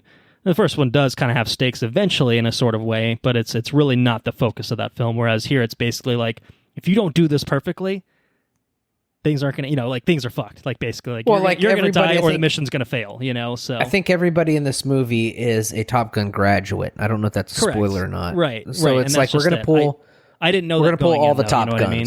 Yeah, and that makes it's really interesting. Like, everyone's like I've got fucking skills, I know what I'm doing. I'm the best at what I do, blah, blah, blah. And it's like, all right, well, you might be the best of the best, but you can't do this. It's a mission that you might say, some might describe as impossible. But Maverick says, nothing's impossible. I used to shoot womp rats back home, something like that. So, we'll get into it. Used to bullseye womp rats back home, I think is what he actually says. But yeah, I mean, and it makes space for enough reverence for the first one and enough respect for the first one without being a carbon copy, with taking the blueprint that it set up and just bringing it. I think just really bringing it overall. So I enjoyed the cruise missile. I enjoyed really the whole cast, all the Top Gun, people I thought were enjoyable, had good camaraderie and chemistry together. And just a really, really well done blockbuster film. Highly, highly recommended, I would say. So yeah, we'll have some spoilery thoughts. I think we could quickly gloss through a recommendation. I feel like I'll highly be surprised recommend. If you would go anything lower than a very yes. Very yes. Highly recommend. Definitely a very yes film for me as well. I would say, even if you may have missed the boat on the big screen, the premium format big screen stuff, go see it in a theater. It's going to be better than your home setup. Maybe not Andrew's, but I don't know. Depends on the theater you go to. I think it's probably. I guess that's true. That's the real question you're asking. If you can see it in a digital projection screen where they don't turn the sound down too low, then it's probably still going to be the premium way to see it. Honestly, it's just one of those things of putting your phone away for 2 hours. Not. Did you see it in IMAX or Dolby? I saw it in Dolby. Yeah. I would have really liked to see it. I saw it in Dolby as well. I would have. Corey said that IMAX was better than Dolby. Well, I think IMAX might have had an expanded frame, if I'm not mistaken. But makes sense, right? This film took advantage of the Dolby format in a way that a lot of films don't. I mean, those just the sound in general. Those chairs were moving. Yeah, they were. And you could really just feel it. It's one of the more immersive Dolby experiences I think I've had overall. So I'm sure IMAX would have been incredible as well. Bonkers. It would have been ear piercing. It would have been. Yeah, and I mean, I think Dolby's more accessible for you than IMAX is, and I think it's definitely the case for me. Especially because the Dolby's included with A-List. That's a nice little perk. Is if I see one movie in Dolby a month, then it pays for A-List by itself. Right. So. And I love Dolby. Dolby's the way to go. If I have, Dolby's totally good. But when you can catch it like a movie that's shot in IMAX, that's true. Yeah, I do. In a proper IMAX format, and, going all out for something like that. This would have been a good movie for that. It would have, but we didn't get that, so we got the Dolby, which is. I mean, the way this thing's doing, I wouldn't be surprised if they kick it back into the big screen formats at some point. Maybe not this year. Maybe like a late push. Like if they're trying to get over it's close to 1.2 billion. Let's just throw it back in IMAX for a week. If something like that happens, do it. I'll go see it. Yeah. I mean, I'm talking to you directly, but I'm talking to the listeners, as well. See this, even if you've seen it before. See it that way. I bet it'll be a different, more immersive experience. I bet. I won't bet money on it, but I bet just in general I bet. So yeah, it's a very yes film, and I think it's time for some spoilers. Spoilers. Full spoilers for Top Gun Maverick. Okay. So we're gonna hit off with my reference here. Yeah, I'm curious about it. So the mission Impossible, you might say, is it just Mission Impossible that it's pulling from, or are you thinking of something else? No, it's totally just the trench run from Star Wars. Even the yeah. I did. No, you're right. I did pick up on that when after it. I was like, oh, it's just the Death Star run. Even it's the 100%. animations, they use the animations for the missile that they shoot into the little building or whatever. It was straight up just. No, you're right. You're at 1,000% correct.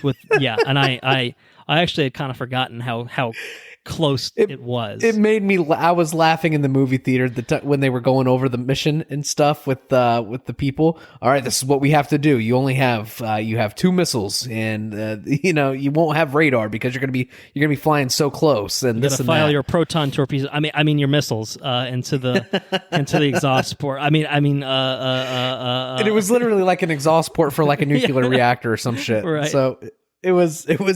Just the trench run. You are definitely 100% correct on that. Yes. But when you do the trench run, flying 800 miles an hour through a mountainous ravine, it still feels fresh. It's a little different. I mean, cool. the missile going in the whole bit is at least one of those is gonna sink. But yeah, it was still satisfying, even though it was, oh, this is just Star Wars but with jets. Honestly, okay. I'll take it. You're spot on with that. I was thinking in my head when you were saying it's very much something like else. I thought you were talking about the everything else, like the stuff with the bar and stuff. I thought you were talking about the non-flying bits of how it's the same story as another movie. I was like, I don't know. I mean, it seems kind of like a generic decades later comes back to town kind of thing. But I was like, I don't know about anything specific. But this is. It's just Star Wars with jets. There's no doubt about it.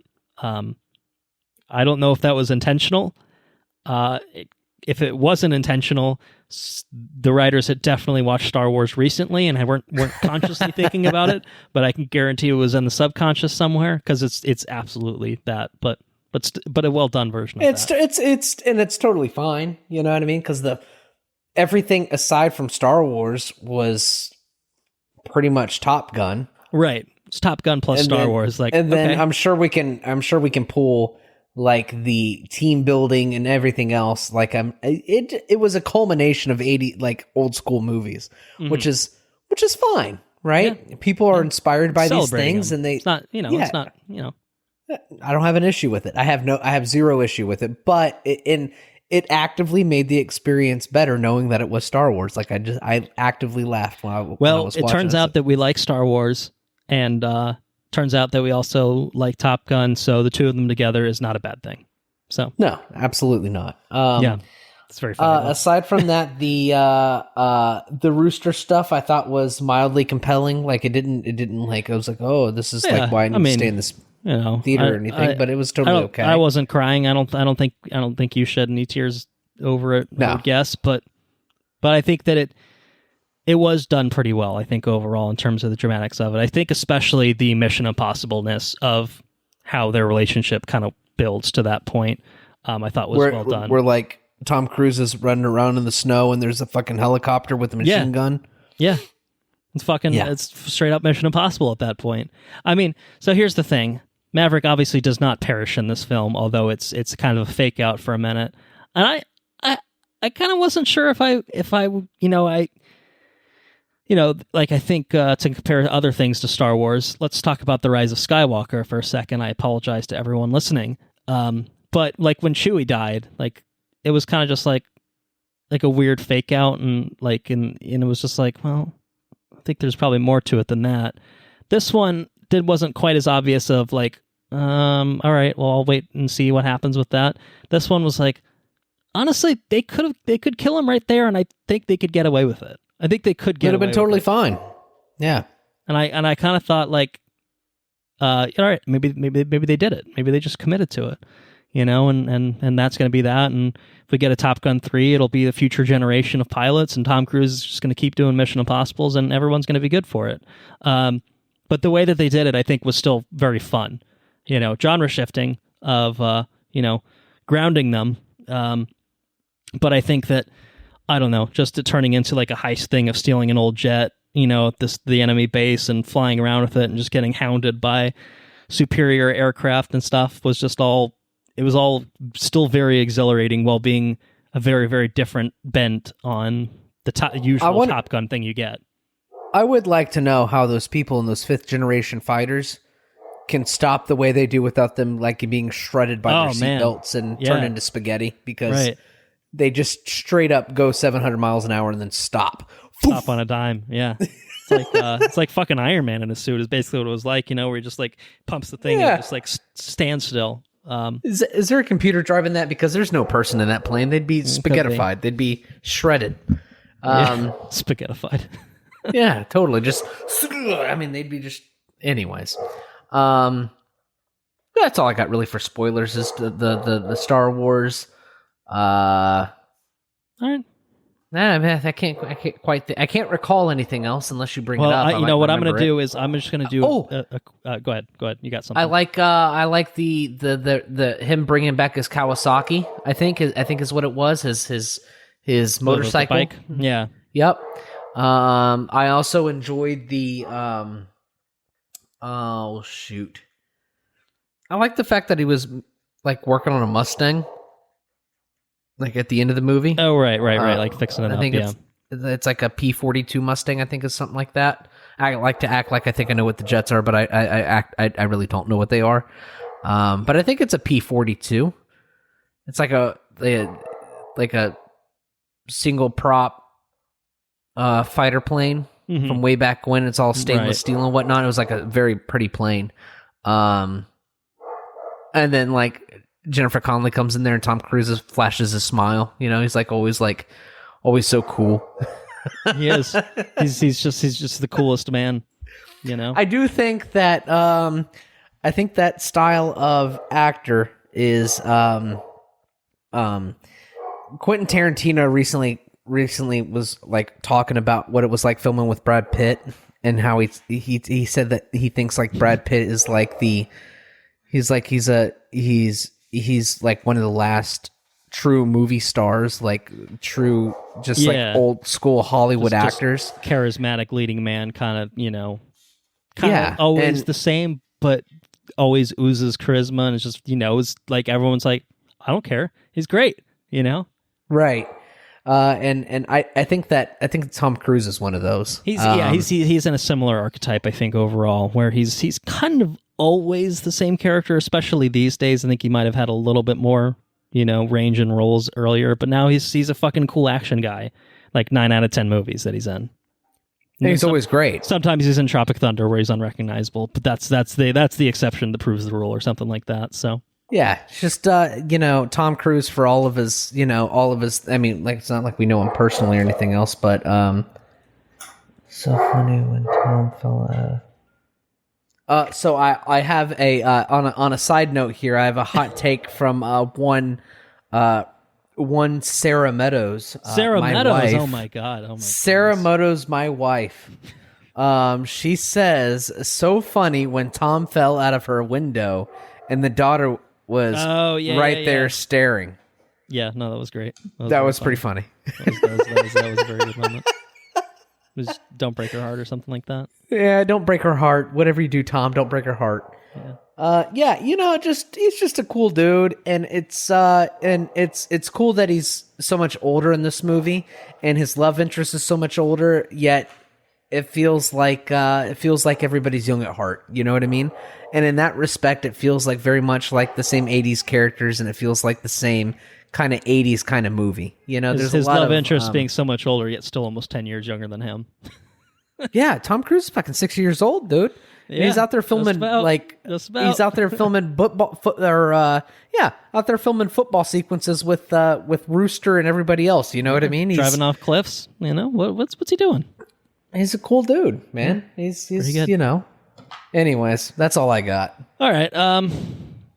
Yeah, I think I'm just gonna quickly scan the Wikipedia summary for myself. I'm not gonna read it because let's not do that. But the beginning is cool. I did enjoy the beginning. It's when he has the fucking hypersonic jet that he's like testing, and they're trying to get it to like the certain threshold or whatever. And I thought that was pretty fucking cool.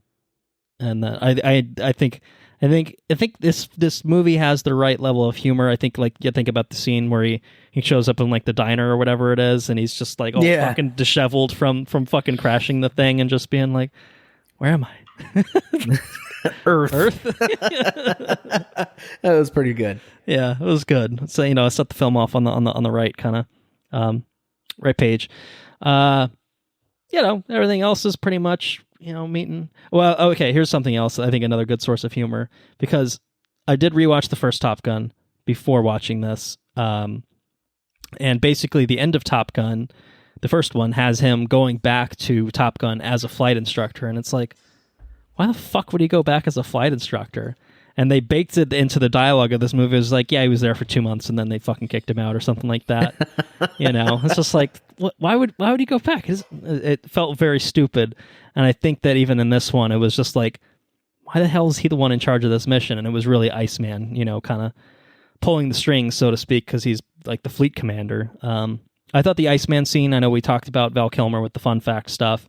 I thought the Iceman stuff was just really, really well handled in this. I think his death kind of caught me off guard, I think, actually. Like, it was a kind of a very abrupt kind of, he's sick again, have a scene, and then it's just like, oh shit, it's a funeral scene kind of thing. But I thought it was impactful. I mean, this film doesn't really acknowledge the fact that Iceman kind of indirectly killed Goose, himself. It does kind of gloss over that little important detail. They're a little bit more buddy-buddy these days. But I it's just one of those things, like, that's something that's a little bit more reverential for the first film. But not in a bad way. And I think that just having the small inclusion of bringing Val in, I thought was really, really touching. I think how they did that as kind of a tribute to him personally, but also a tribute to the Iceman character, and how they kind of baked it in, and how developing those two, in terms of their relationship and convincing Mav, like, I can do this. And I love that, like, I don't know. Maybe I was just like, I haven't watched movies for 2 weeks and I'm oblivious and I'm a dumbass and I can't figure things out, while I'm watching a movie. But I was still surprised by like the most obvious fucking things in this thing. It's like, who's going to be team leader? I'm like, it's going to be Rooster or Hangman. It's going to be one of those two. Oh no, it's fucking Tom Cruise. Because of course Tom Cruise is going to be flying the goddamn planes. You know what I mean? I was just like, oh yeah, that does make sense. That checks out. I don't know why I didn't, but it was still like, all right, that's fucking cool. That's fucking cool. So, yeah. Yeah, trench run sequence was what I liked.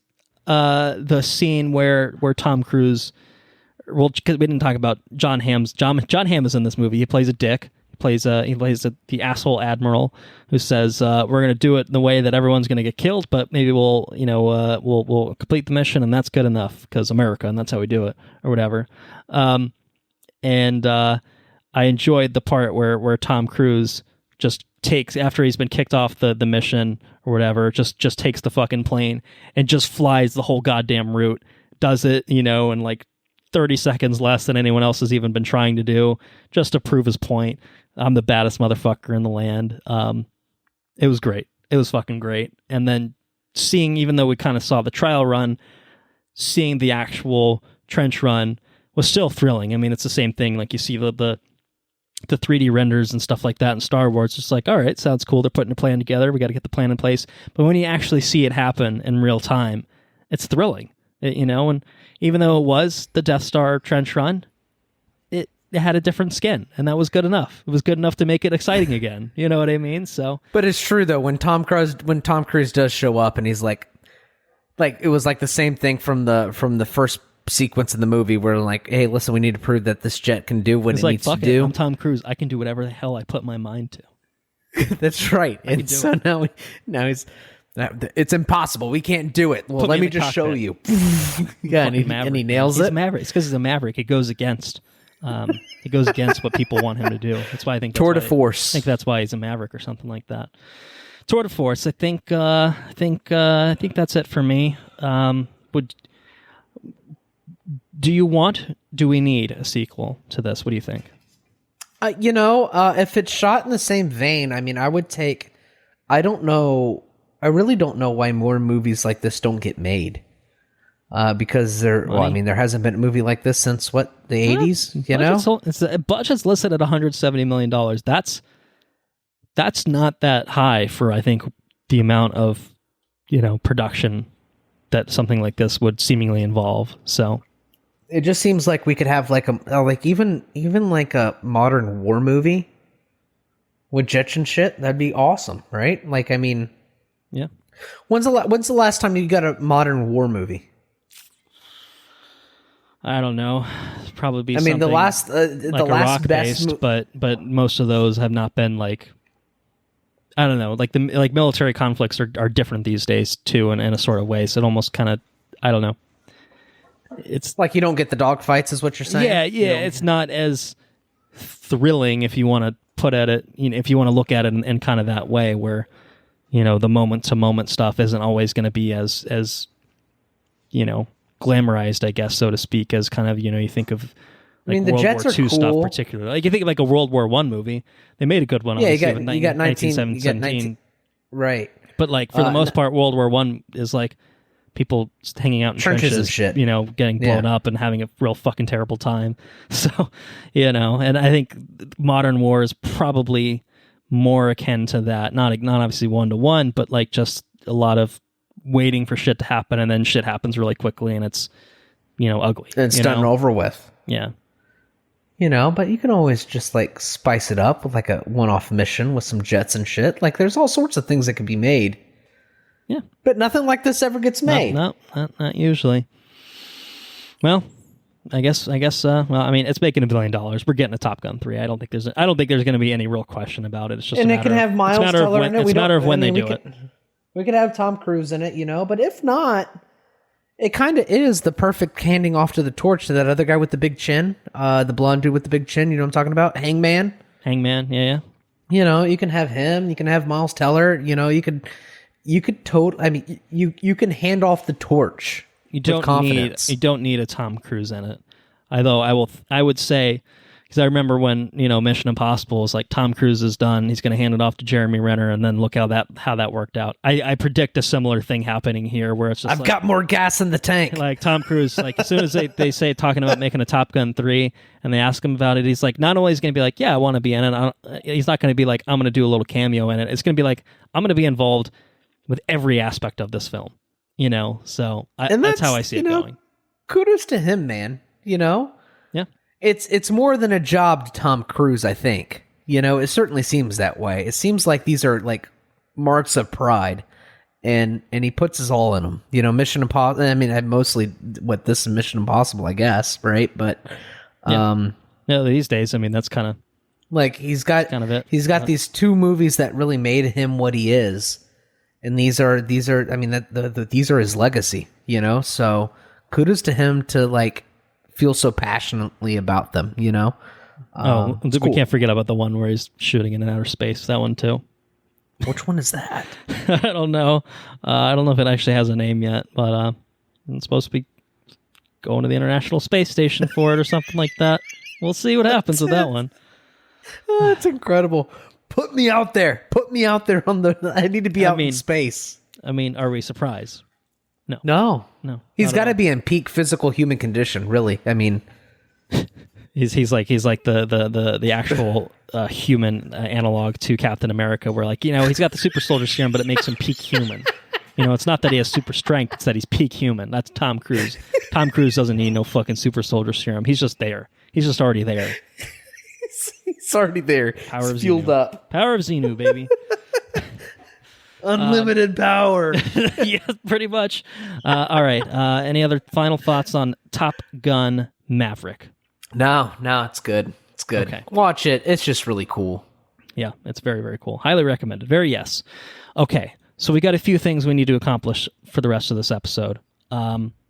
First order of business, because of circumstances being what they are in terms of taking so long to record this episode, we're a little behind the curve. There are things that have come out that we probably could have had whole dedicated episodes to, but we don't have the time for that. So something that did come out that I already mentioned in the box office breakdown is a film called Jurassic World Dominion. So I think in lieu of doing a full episode on it, if that's okay with you, do you want to just have a quick little sidebar on it?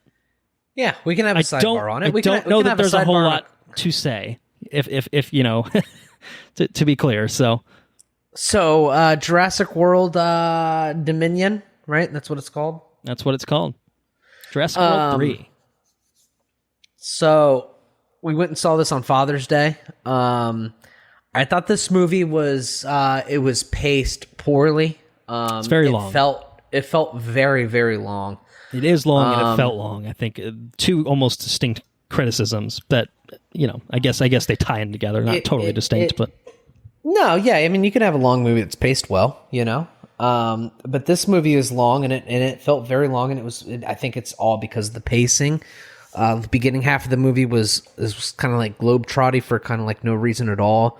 And it struggled to find its footing, I think, for a good majority of the movie. They took a really weird direction.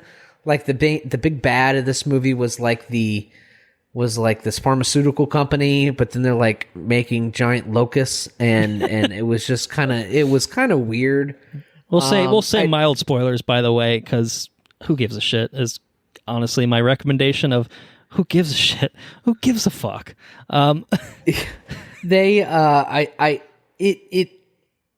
It had moments that were humorous and like little nods and stuff to like the original Jurassic Park, which I enjoyed. It was very like fan servicey in that regard. I think fan service is the best way to put it.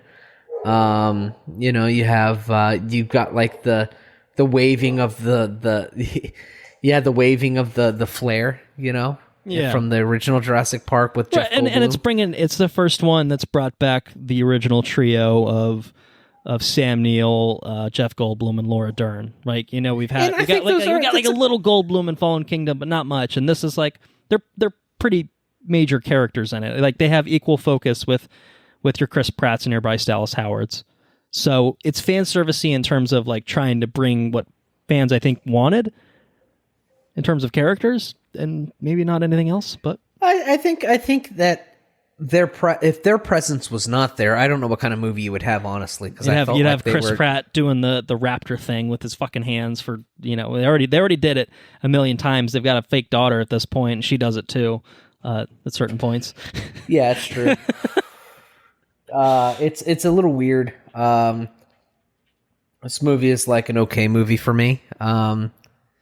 It could have been more. I think it was fine. Like it was just way longer. I think if you had a 30-minute less of a Jurassic Park Dominion, I think you would have had a better Jurassic Park Dominion. I think it was okay, like on its merits. I didn't expect a whole lot going into it, to be fair. I just got a whole lot more than I wanted. And that's my critical review of Jurassic World. It lingered way too long. Yeah. So when you say fine, would you say fine on our recommendation tier, or would you say it's closer to a totally fine, being the middle ground? I'd say it's totally. I would say that it's fine. Fine. Okay. So a little below totally fine then. A little below totally fine, because I mean it did play out very, very long. I mean it felt cut a half hour. Maybe we're in business for all right. You could do worse. Exactly. But overstayed its welcome, perhaps. That's what I would say. Okay. There were points that I thoroughly enjoyed. There is a dinosaur that's got like these long droopy fingers. Yeah, Freddy Krueger motherfucker. Yeah, Freddy Krueger dinosaur. I enjoyed that. I enjoyed that bit of it. Which like that whole bit of it was a callback to Jurassic Park 3, I feel, where she was stuck inside her jetpack, and then or not her jetpack, but her parachute, and she fell to the ground, and she had to crawl through the mud and try to find some sort of safe place. And then she's like hunted by this blind dinosaur that just smells everything and can hear everything, and it's got these long fingers. I enjoyed that dinosaur a whole lot. I don't know if that's a real dinosaur. I would really enjoy to know if that was a real dinosaur. At this point, it doesn't have to be, right? Because they're like, oh, they're genetically engineered. We're mixing DNA with DNA, and I did enjoy the raptor, the feathery raptor that dove and swam under the ice. That was kind of interesting. It's like we went and saw it on Father's Day, and my sister was there, and Pops and Diana were there, and then now my father-in-law was there. Everybody was there to watch this movie, and my sister says, "What, the dinosaur has feathers?" I was like, "Well, raptors evolved into be like, that's why they call them raptor birds. Like they're like evolution. They evolved into like hawks and shit. They had feathers." And she's like, "Oh." So it was kind of cool, because that bird swims around in the water, but it's not, I don't know. It was fine. All right, that's what I got. All right. Well, I walked in with pretty low expectations, bad reviews. I had a few brewskis beforehand, because I figured this is the kind of film that alcohol will help me enjoy. And let me tell you, it didn't help one goddamn ounce. I thought this film was shit house, baby. Right, shit house. Right, worst of the worst. Maybe not the worst of the worst, and literally in terms of actually, I don't know. I can't decide if this is worse than Fallen Kingdom or not. I think it is. On first pass, I feel like is it worse than Hellboy? Or is it worse than the lettuce heads? No, it's not. It's better than those. It does have moments that are mildly enjoyable. I just think overall, I'm like, holy shit! It you know what? It felt like a Transformers movie to me. Is what it felt like. It felt like a fucking Transformers. That's totally fair. Too long. Very fair. Too much dumb. Very effects heavy, to the point where I'm just like, all right, everything's lost meaning at this point. And it sucks, because I like the Jurassic Park lore and the franchise. I mean, I think we've probably arguably had one great film, and the others have been varying levels of mediocre to bad. But this one was just that first one's so good though, right? The first one's amazing. It's fantastic. But this one tried to recapture the magic, and it felt like it was trying to capture different cross sections of the franchise. And it felt like another thing. It felt like was the Rise of Skywalker, to bring that up again. I'm just being like, oh no, you threw too many elements in the pot, and you fucked it. They tried to do so much with it. like you're talking about the beginning and like they're jumping around a lot, but then most of the movie takes place in this lab environment that's fucking boring as shit. And you've got this villain who's the goofiest motherfucker in the world, who's terrible. He's so bad. Like no level of menace, no level of anything compelling about him, just bad acting all around, and just like it's what kind of direction were they trying to take with him? Like at first I thought truly that maybe do not know. I thought that maybe he had Alzheimer's or something. And then he tried to clone himself into the black guy, but he made him black to make it a little bit different, so he wasn't quite a clone. That would have been interesting. It would have been interesting, right? Like, you're based off of my DNA mostly, or something. Because there was like one point, it's like, oh, he's just like me. And it's like, oh, he's totally a clone because they're cloning people now. That's the whole thing. Right. And I'm like, I don't need the cloning people shit. You can leave that at the door. I'm good with that, not being a part of this franchise. To me, I think the biggest thing is that a lot of the plot dealt with shit that I'm just like, who gives a fuck? Like, like this guy, the villain guy, the locust stuff. And I'm like, oh, just give me some dinosaurs, man. And like, we got dinosaurs here and there, but they were like background noise for the actual plot consequential things. And I'm just like, no, you do it the other way around. You make them part of the plot. You make them interesting. It's Jurassic World. It's the first one that like had the opportunity to really feel like a Jurassic World. And like there's some, like the opening shots are like dinosaurs with horses and shit. You know what I mean? It's like, okay, we see a little bit of it, but like the movie itself is kind of tangential to all of that information. So I just found it very unsatisfying in that particular regard. And it just, to me, it never felt like smart, witty, or charming. And like, I don't mind any of the characters. I don't even mind Chris Pratt's character. I don't mind Bryce Dallas Howard's character. Like, they're all fine. Like, I'm fine with them. I like the original trio better, but like none of them had a interesting thing to do, and it just kind of like they just kind of meet up by happenstance, and that's that. It's like, okay, all right. Fun fact: we played a really shitty game of Catan the other night. I think we played an excellent game of Catan personally. And I was isolated in a corner of the island with the wheat the wheat that nobody else, the dinosaurs would not eat, the locusts would not eat. I was trying to peddle my wares as dinosaur proof wheat. That Catan was shit. Anyways, but yeah. Anyway, Dominion was no good for me. Just too long and too boring for large swaths of the film. Really, really poorly paced. Because I think it jumps around so much with too many fucking characters and not enough reason to care overall, other than locusts, man. Locusts. It's all about locusts. You like locusts?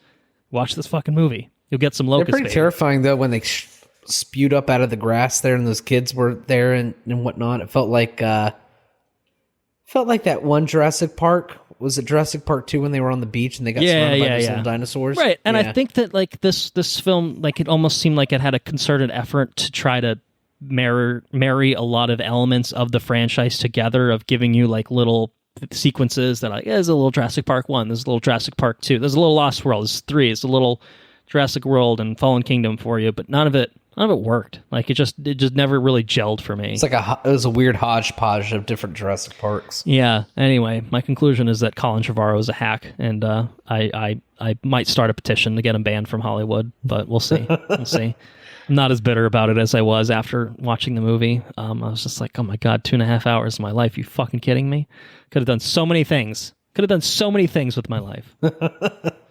So no, I think that's it for me on Jurassic. Not recommended. Shithouse, in fact. It's not the shittiest of the shithouse. It's not a Hellboy. It's not a Wrinkle in Time. But it's low enough to hit that threshold for me. Oh man. So neither of us are very glowing. Even yours, which is better, is still not very glowing. Yeah. So let's leave that at that. No Jurassic World episode needed. We covered it. But what about anything else you've been up to? Is there anything else you want to talk about? At the top of this episode that we recorded a couple days ago, we mentioned that I got married. Yeah, that's a big deal, you might say. Okay, so we did get married. Sarah and I got married. Sarah is now Sarah Meadows, and I'm still Andrew Meadows. Guys, Well, I mean, you can take the other name, I suppose. It can work both ways, but it did not work both ways this way. So, anyways, we are now married. We are hoping to leave on our honeymoon on Saturday. When you say you're hoping, do you not have a flight scheduled or something? No, we have flight schedules, but there's been massive COVID outbreaks since after the wedding. So we, a few people have contracted COVID and everything else. We have tested ourselves a couple times. Well, one time we tested ourselves tonight, and we were both negative, so that's good. All right. We both feel 100%. Unfortunately, it's an event where you interact with pretty much everyone there. So yeah, you can't, and there's no like Sarah had COVID like in December, I think, and I didn't catch it. It's a real wonky thing. It takes like a one-off thing till you get it, so you can walk next to somebody at Walmart and catch it. Anyways, the closer we get to where we know that we need to be tested to get on the cruise ship, the more stress there is, to it. Yeah. So God willing, we don't have any issues. We can get on the cruise ship and we don't have any issues. So fingers crossed. We don't have any COVID yet. So we're hoping there's no COVID. But we've been watching Catfish. Mm-hmm. That's right. I watched one with you when I was down there. Which was the lamest episode of all. It was the twistiest Catfish of all time, I think. Yeah, the episode after was quite interesting. It was a full on Catfish, and it was interesting. The guy was he had 2 girlfriends, and there was one episode though I wanted to tell Colton about, but I can't remember exactly which one it was. Do you remember which one it was, babe? Was it the last one, the crazy one that we just watched? I don't think it was that one. Anyways, there's a bunch of Catfish episodes out there. You got 6 seasons of it. It's streaming wildly on entertaining. Hulu is where you guys are watching it now, right? That's right. It's a MTV original, show. Right. Yep. So if you're interested in that, it there's some juicy drama in the Catfish shows.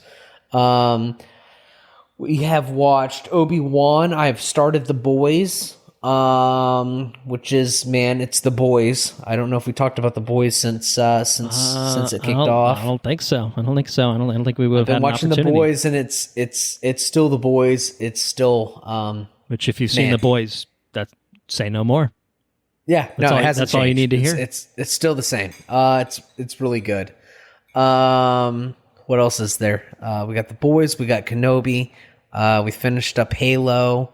We started Catfish. Have we watched any other movies, babe, that you could think of? Well, watched Footloose. I have seen Footloose. Watched the Miles Teller Footloose. Not the original Footloose. Oh, the newer one. Okay. Yep. It's really funny because now I get the Guardians of the Galaxy references and stuff, which is pretty funny. It's I think that's pretty much all we've been up to. Getting married and fixing to go on a honeymoon. We have a honeymoon planned. We're going to fly into San Francisco, spend the night at the Ritz-Carlton in San Fran, and then go see Alcatraz the following morning, and then go to Napa Valley and explore. I think we have 2 winery tours planned. Very nice. In the middle of Napa, which would be pretty cool. There is a Michelin star restaurant that we may or may not try to go to. Just to say that we've tried a Michelin star restaurant. I would thoroughly enjoy doing that. But I don't know what it costs or anything else, so TBD. And then after 2 days in Napa Valley, we will go back to San Fran, turn in the rental car, and then hop on a cruise ship to Alaska. And I can't tell you that this 10-day cruise to Alaska is something that I am super incredibly excited about. So that's the honeymoon plans. And I think that's it. I think that's all I got. All right. Cool. Lots of things to look forward to. Lots of things you've been doing too. You can always put some Catfish episodes on your iPad too for the flight if you need some more to watch. Yeah, download some Catfish episodes for the plane. Yeah. All right. So I've got a few things that I want to talk about on my end, if that's okay. if that's okay, if you're still with me. I think I've kind of talked around it a little bit between the Puerto Rico episode and I get maybe a little bit on this one. I can't recall specifically. But I went to Boston Memorial Day weekend and went to a music festival, Boston Calling Music Festival, which was very, very fun. It's where I contracted COVID, I think is probably the context in which I would have mentioned it. But it was great. 3-day festival, Friday, Saturday, Sunday. Friday, we saw very, very small amount of the Struts, but we saw Cheap Trick with some horrible audio. So they were, a bunch of olds on stage. Could barely hear them. We saw a little bit of Avril Lavigne. We saw all of Haim, who are great. And then the headliner that night was Nine Inch Nails, which talked about them with the Westworld trailer. And Nine Inch Nails, man, I have not seen Nine Inch Nails in a while.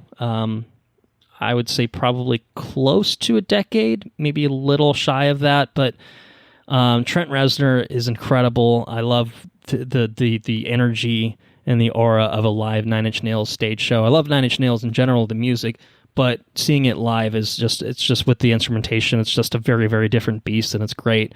I made a Nine Inch Nails fan out of Anna, and let's just say that when I tried getting her to listen to some beginners, Nine Inch Nails songs, she was not feeling it. And then she enjoyed the shit out of the show. Saturday was a rainy affair. Most of the day we did not go because it was pretty shit weather. And then once it cleared up, we were able to catch Run the Jewels, which we had seen them before, and they were great again.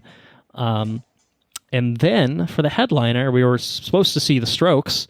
And then a member of the Strokes caught COVID themselves. We actually found this out Friday night. So their last-minute solution was to ask Trent Reznor and company, hey, you guys want to play again? You want to do night 2? So Nine Inch Nails returned. And would they return with the same stuff or different stuff? They had 4 songs that crossed over from night 1 to night 2. So they played almost an entirely different set list the second night. So it basically got like 40 different songs of Nine Inch Nails spread across 2 nights. It was incredible. I actually think I liked the night 1 set list a little bit better, but they were both great. I mean, and just, pretty much every Nine Inch Nails to Nine Inch Nails to be able to drop two, because they're not like, I mean, it's not like you're just up there with a bunch of different instruments, right? Like, I mean, it's not like you're just a rock band that can just happen to play all your songs. I mean, you're no.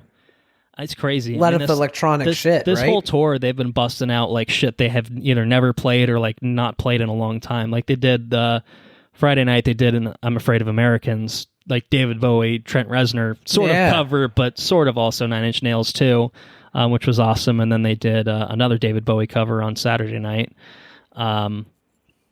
Just doing cool shit. The other night, this was after that, they played song called Sunspots off With Teeth, which they'd never played live before. And it's just like, I think, I just saw like the fan response online of like, holy shit, this sounds like the thing. Oh my God, are they playing this? They played The Perfect Drug, which for a long time, they were like our drummer's arms would fall off if we played this song because it's got like a fucking, 1.5 minute extended drum solo and fucking crushed it. It was awesome. He played it? Played it live. Oh, man. It was awesome. I mean, just...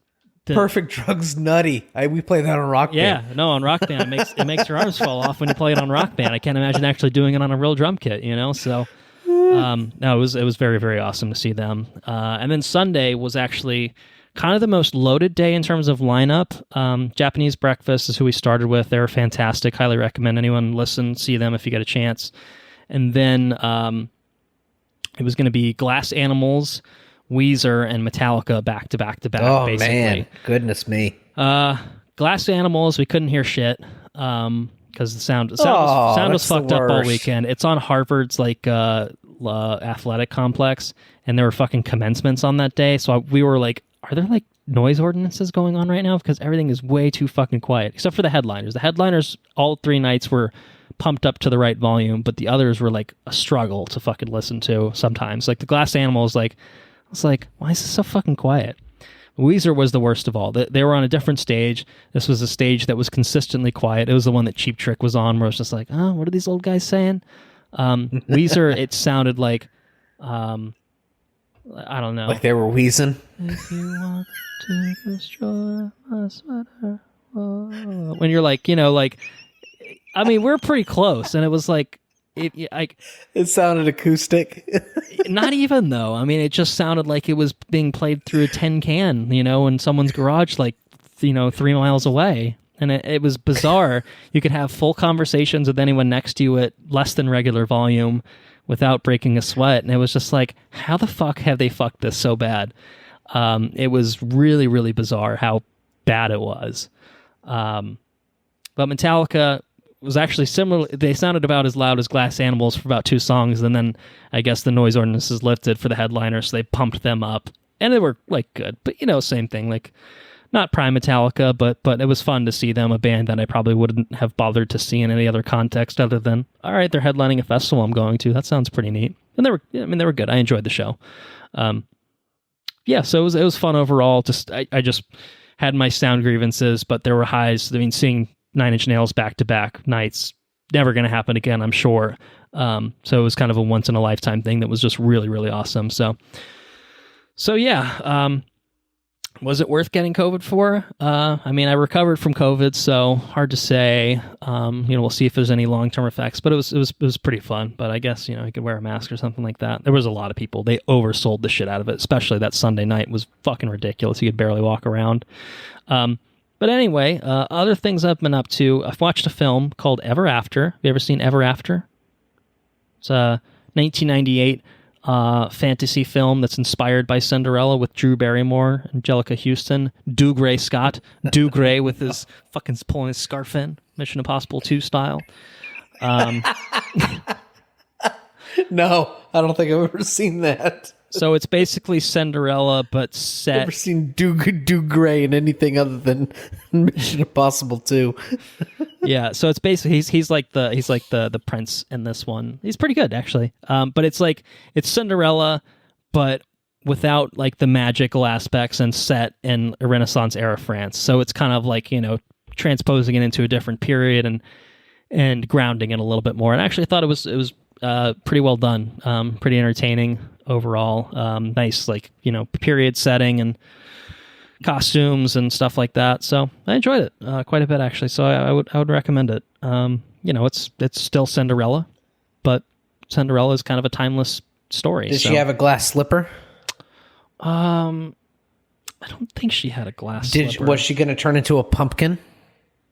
No, she wasn't turning into any pumpkins. I think, like I said, it's all a bit more grounded. So there's different things that they change. She gets sold into work for this creepy guy or something like that, and who happens to be Dougray. No, Dougray's the good guy. Dougray's good in this, so we like Dougray in this. He's good in this. He's not being a weird, creepy scarf weirdo. Where he just gets so angry. He's just so angry. Oh man, good stuff. He's gonna drive at your motorcycle with his motorcycle and crash into it, and you guys can jump. Holy shit! Could you imagine? Oh my goodness. But anyway, it's pretty good. Ever After. The balls of those guys. They're just going to wheelie into each other. Lord have mercy. Yeah. In preparation for Obi-Wan Kenobi, I had been watching Star Wars Rebels, and I finished season 2, which includes the 2-part finale, Twilight of the Apprentice, which was fucking awesome. And that was Maul coming back into the picture, Ahsoka and Vader having a little standoff and a duel. Kanan getting blinded, and just shit going down kind of deal. I really enjoyed all of season 2. I mean, I think season 1 obviously had the heavy task of making you give a shit about anyone that's not Ahsoka, that's not Rex and stuff like that. And then once you're in kind of in the bag, season 2 I think did a really good job of developing the characters and putting them in fun, interesting situations. I understand that Rebels is one of your favorite shows, and I think season 2 was just really, really, really incredible. A good stay on the Rebels train, dude. It's really good. We will. We'll finish it up for sure. But we wanted to do season 2 because it was the one that dealt with the Inquisitors.